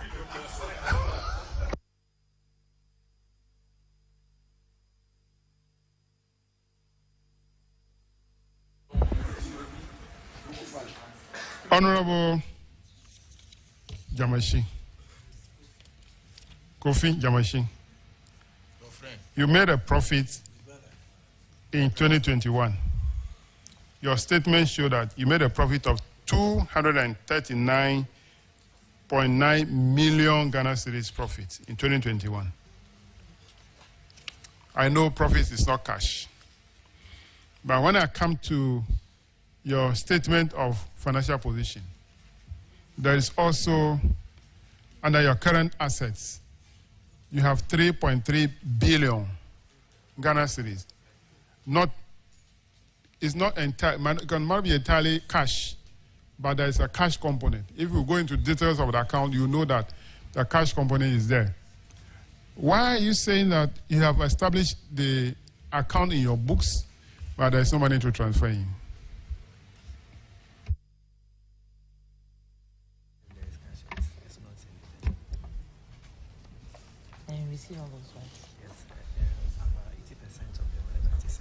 Yeah, about 80% of the current assets are in receivables with ECG. We are yet to receive, it's cash we are yet to receive from ECG. So you don't have any cash in your bank account? We have cash flow issues because we are not collecting enough from ECG. No, answer my question. You don't have any cash or any balance in your bank account? We do have cash, but it's insufficient for us to... Okay, because it's insufficient, you want to violate the law, not to transfer the money. The law didn't say if there is cash or not, sufficient cash or not in your account. The law didn't say that. The law says that once you make profits, you must do a transfer. So you are violating the law. Well, auditors have noted it. You violate the law. You are refusing to do that. So, okay, let's establish the fund, the reserve fund. But there is no sufficient money, so we will not transfer money into it. The committee is going to direct you to do the transfer into that fund and show evidence to the auditors. Noted, Mr. Chairman. That money is still for you. It's not for anybody. Yes, Honorable Coulson. Mr. Chairman, I think the response was that they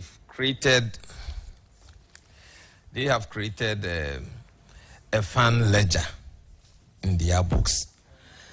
What we are talking about has to do with the fund, and the fund must have an account into which transfers will be made.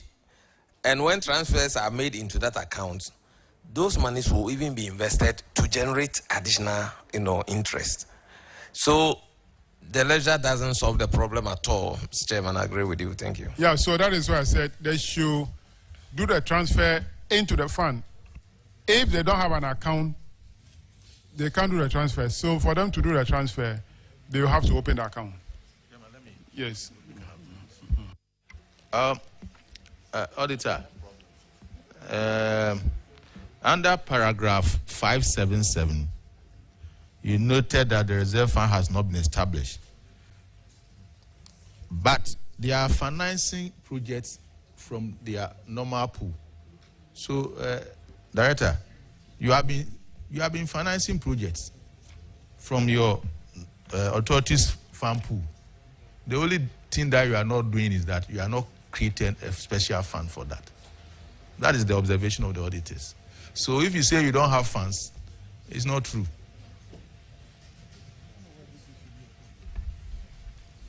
Do you understand? Noted. Okay. We'll create the fund. Thank you, Chairman. All right. The next one, paragraph 581, Honorable Sampson. Chairman. Thank you, Mr. Chair. Mr. Chair, the issue has to do with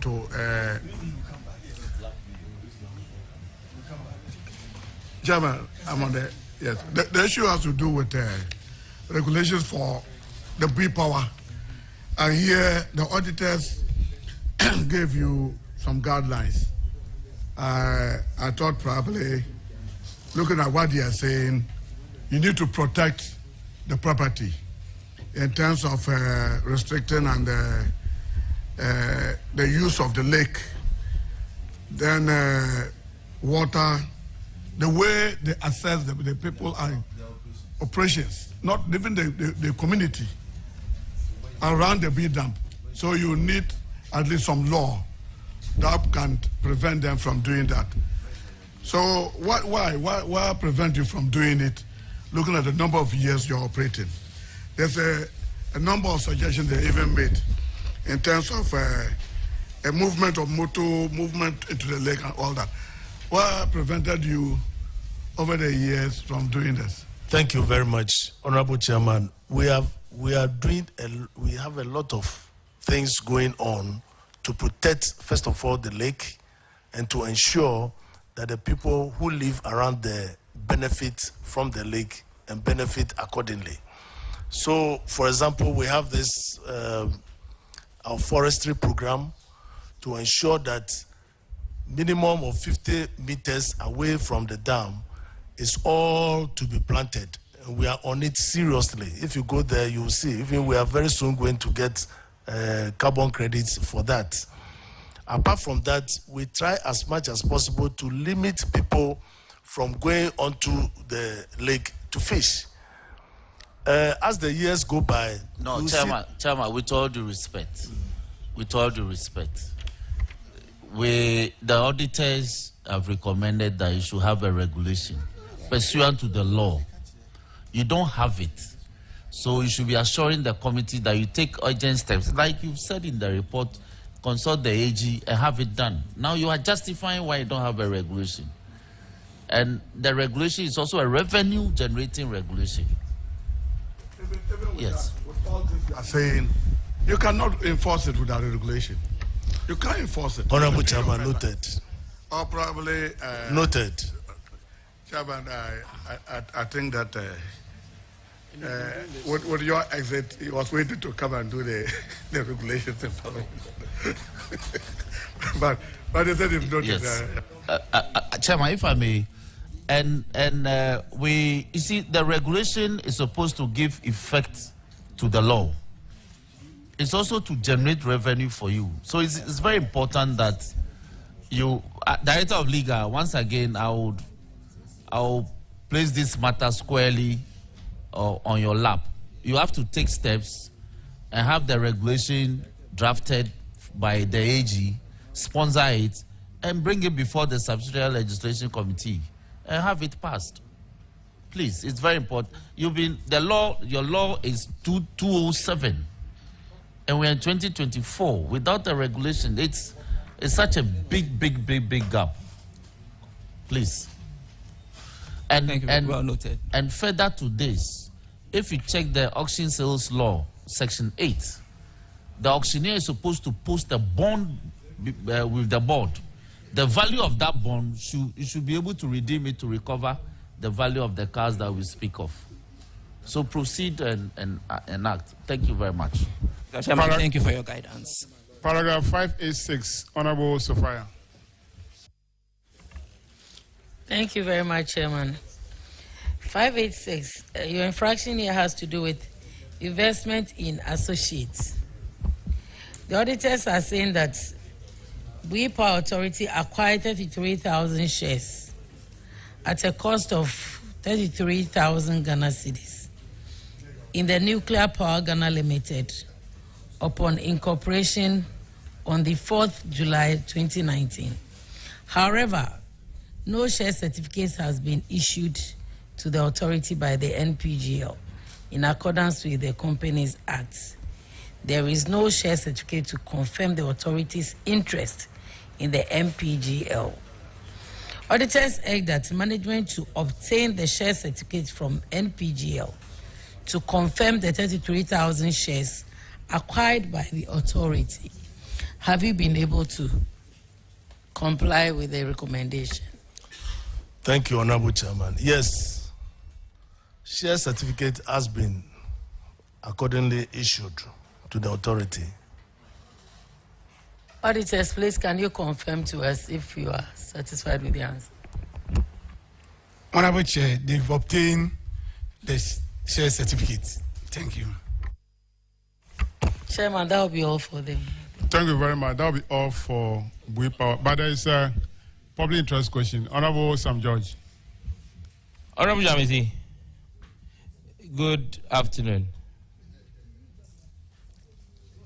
Go ahead. Oh, are you the chairman? You are not the chairman to tell me to go ahead. I greeted you. At least respond to my greeting. Oh, yes, sir. The last time you were here, I asked you a public interest question on behalf of the people of Ketu North. Did you contest in the primaries on the 27th of January? Well, because there was an issue the last time you came, you asked a question on this, I'll permit this one. Yes. It's too personal, but I'll permit this one. Yeah, I just want to know if you contested, because there was a previous question to this. Yes. Thank you very much, Honorable Chairman. You know, the last time I came here, I made a very categorical statement that I was not going to contest. I will only contest if the chairman contests. And because the chairman did not contest, I too did not contest. Chairman, I think I will rest here. Let me say thank you to you for retiring Honorable Jamesi from his parliamentary interest. Thank you. Well, anyway, he's my senior brother, so it's not a retirement. He said he only contests if I'm contesting. So now that I'm not contesting, he's also not contesting, and it's good. It's good. We are all old, so we need to go and rest. The Honorable Roxon. Chairman, thank you very much. Honorable Jamesi, my information is that you are above 60 years and you are still at post. How old are you, sir?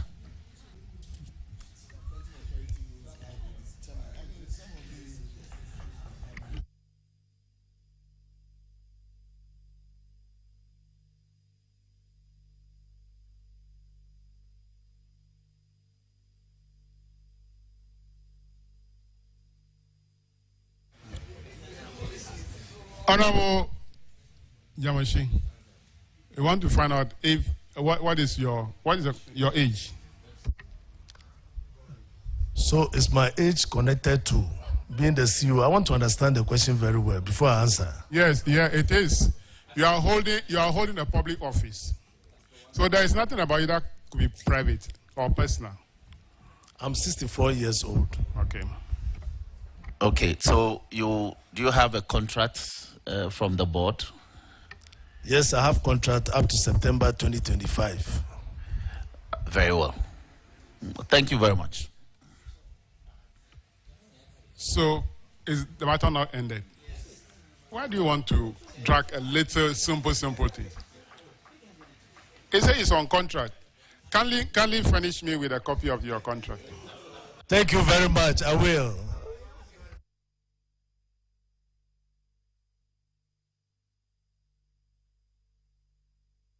All right, that'll be all for you. You are discharged. Thank you very much.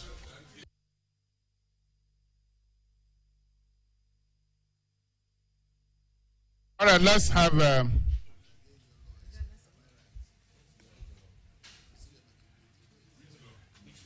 Ghana Cylinder Manufacturing Company. Ghana Cylinder.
take over. The ranking.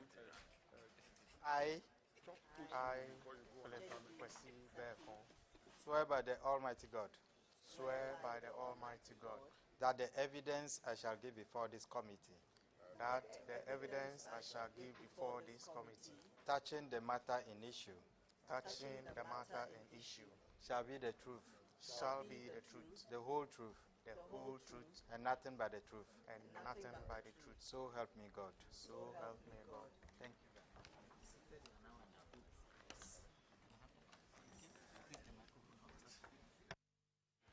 All right, kindly introduce yourself to the committee.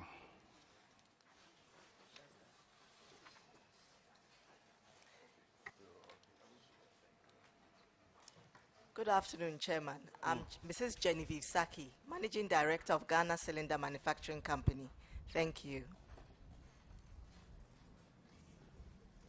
Thank you very much, Mr. Chairman. I'm Philip Kwesibeko, Head of Finance, Ghana Cylinder. Good afternoon, Mr. Chair. I'm William Tete. I'm in charge of technical operations. Mr. Chair, I'm Richmond Abeka, internal audit. Mr. Chair, I'm Ebenezer Bekon, Head of Corporate Affairs and Marketing. Thank you very much for coming. You have only one issue, but the first one is a financial statement.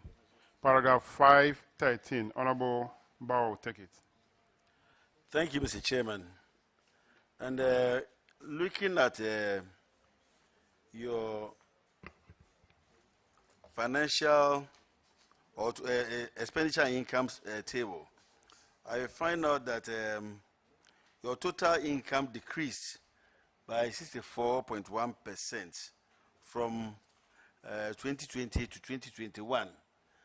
What might have accounted for this, if you could explain? Thank you very much, Mr. Chairman. So the decrease in our total revenue or income was as a result of a halt in operations in 2021. So we could not produce and sell cylinders, but rather we only retailed gas and also refurbished some few cylinders. And this was mainly as a result of lack of funding to bring in raw material. Thank you. Talking about lack of funding, how do you get your funds? Thank you, Mr. Chairman. At the moment, we are not in production, but we have the agencies through the Ministry of Energy who are assisting us until we start production. Thank you. And then looking at your financial position, is the current ratio as it stands now indicates that you might not be able to meet your liabilities or financial obligations when they fall due. What measures have you put in place to change this position? Thank you, Mr. Chairman. As we indicated last year, we are in the process of an acquisition. At the moment, we are in the final stages. The documents are with Ministry of Finance to be forwarded to Cabinet. So we are hoping that by the end of the first quarter, we'll be acquired by Ghana Gas. Thank you. Let's hope that all what you are saying, you are able to operationalize it. Mr. Chairman, that's all for me. All right. Paragraph 524, Honorable Apak. Grateful, Mr. Chairman. Non-payment of statutory deductions. Amount quoted, 375,315 Ghana cedis. According to the auditors, they discovered that you have failed to pay income tax, pay as you earn, of an amount of 286,068 Ghana cedis 45 pesos that you withheld from the salaries of employees during the year. They also noted that you did not pay Tier 1 and Tier 2 pension contributions amounting to 49,000 811 Ghana cedis, 42 pesos. Cumulatively, this works out to the amount earlier quoted. The auditors have recommended that you ensure that all deductions for payee and pension contributions are paid on time as stipulated by Act 896. What action have you taken with regards to this infraction and the recommendation of the auditors for you to pay the said statutory deductions that you had failed to pay? Thank you very much, Mr. Chairman. So this amount, currently we've made payment for the tier 1 and also for the tier 2, and part payment for the pay as you earn, for which receipts have been provided to the auditors. With the remainder of the pay as you earn, we've made the necessary arrangement with the GRA to make the payment in installment. But currently we are on schedule in terms of this payment. Thank you very much. You know what you have just said is against the law, as indicated and as read. You don't have the luxury of keeping monies that you have withheld. So what would have accounted for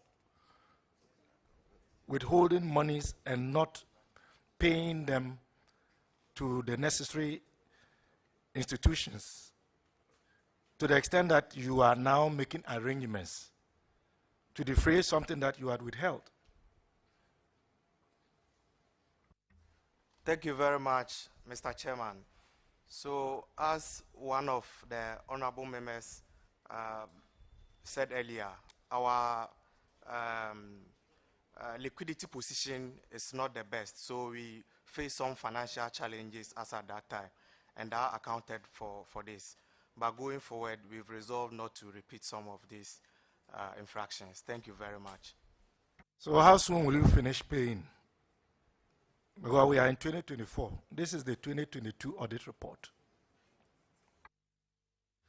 Thank you very much, Mr. Chair. So the agreement is to finish paying this outstanding amount by the end of the second quarter in 2024. Thank you. Auditors, can you confirm what has been paid and what is outstanding? Honorable Chair, we can confirm of the payment of the tier 1, which is 49,681.64. The rest are still outstanding. Thank you. Chairman, this is the situation.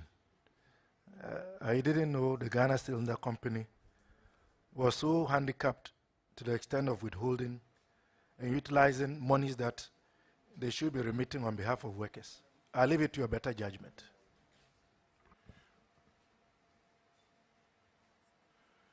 Is the company broke?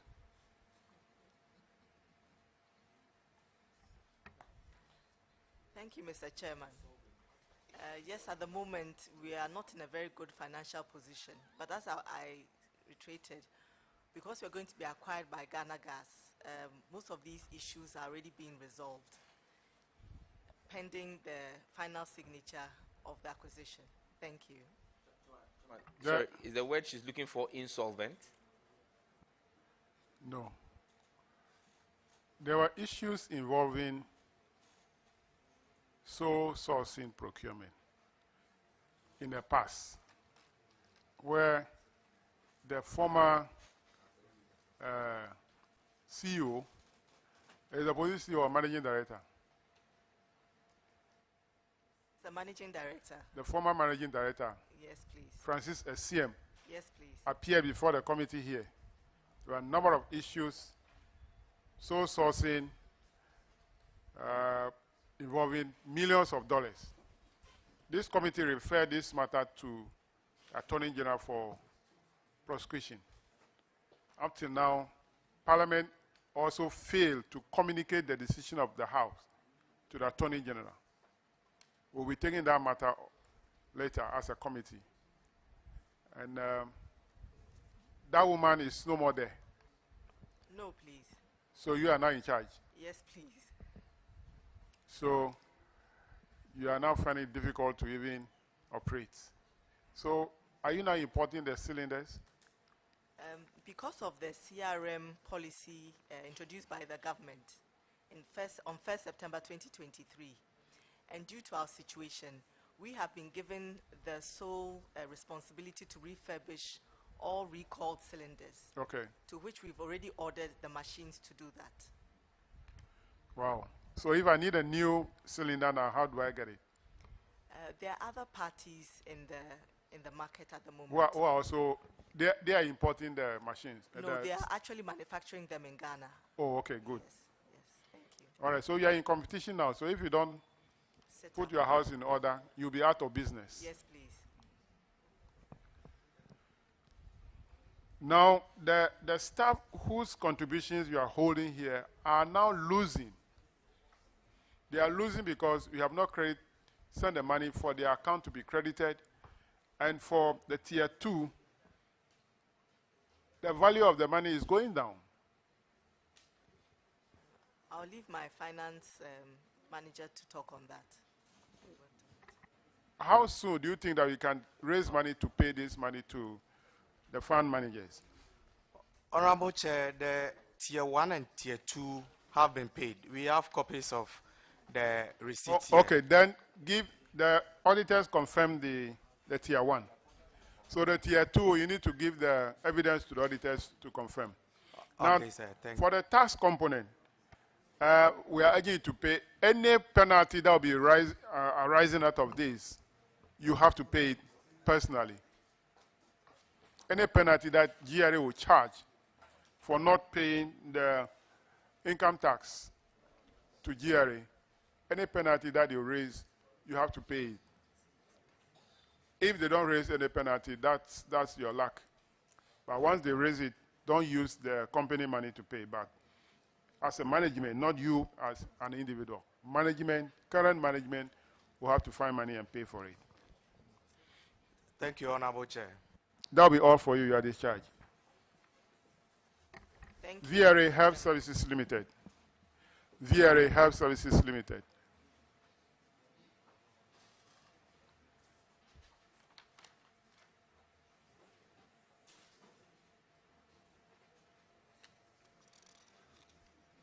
And kindly introduce yourself to the committee.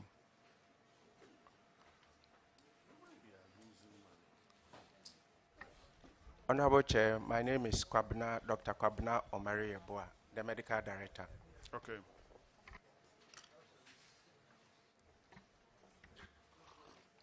Honorable Chair, my name is Tei Saba, Manager, Finance and Accounts. I'm Dr. Charles Ahimfo, Medical Superintendent, VRA Hospital, Kosombo. My name is Dr. Emmanuel Soa, Medical Superintendent at VRA Hospital, Accra.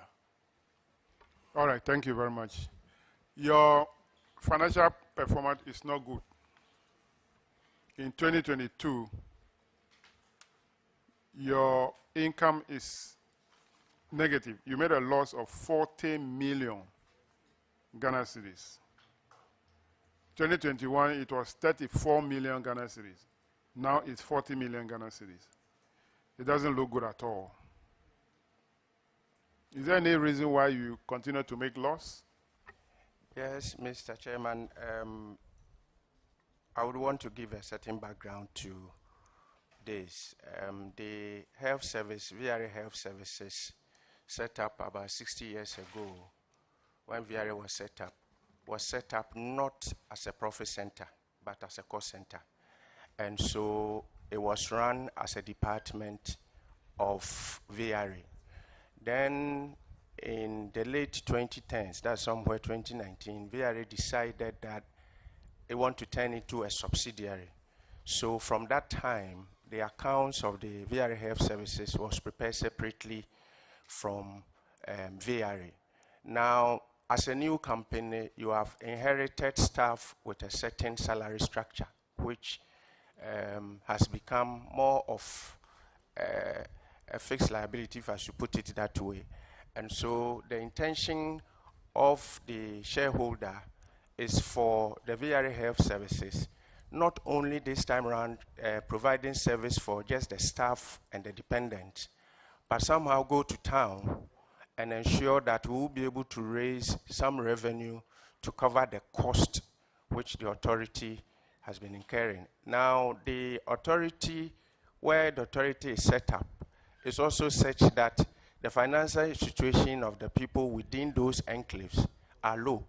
And so as a health service, there's also a limit to how much you can charge, because the authority also has a responsibility, some sort of a corporate social responsibility to the people affected by the operations of the company. And so these are fixed costs that we are trying to run. So if you look at our books over the period, I think we've come far. From 2020, we made a recovery of about 35%. 2021, we did about 45%. 2022, we did 48%. And with the current, this year that the auditors are in, we are doing a recovery of about 66%.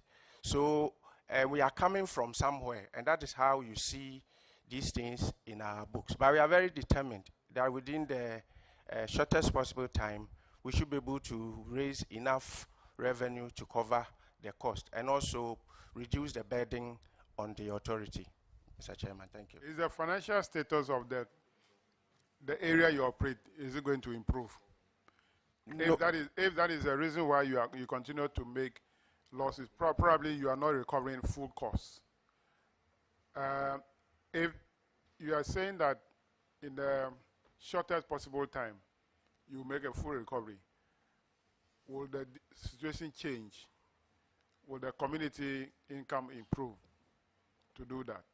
I thought you talk about if the decision of VRA is to make the unit, which was previously under them, a subsidiary, a full subsidiary, what contribution is VRA making to the running of the hospital, so that the shortfall in the recovery should be supported by VRA as their corporate social responsibility?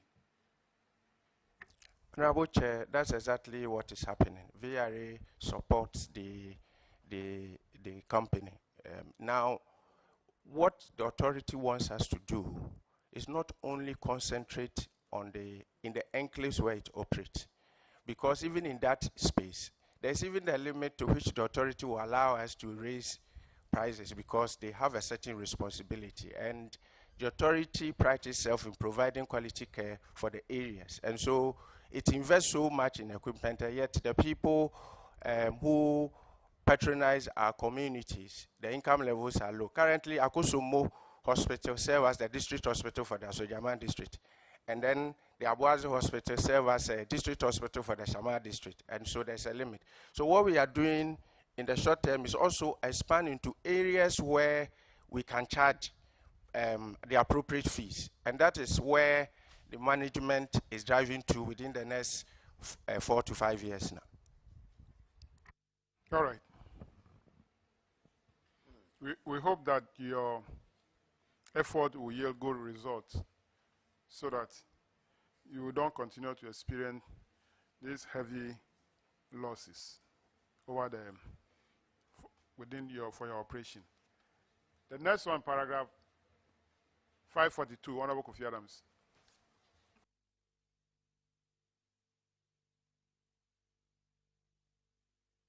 Mr. Chairman, thank you very much. The auditors found out that you were running a mortuary as part of your health facility without having the appropriate license from the Mortuaries and Funeral Facilities Agency.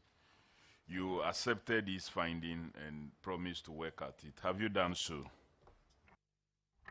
Honorable Chair, as at 9th November 2022, we are fully registered with the Mortuary and Funerals Agency. A copy of the receipt have been sent to the auditors. I even have a copy here myself.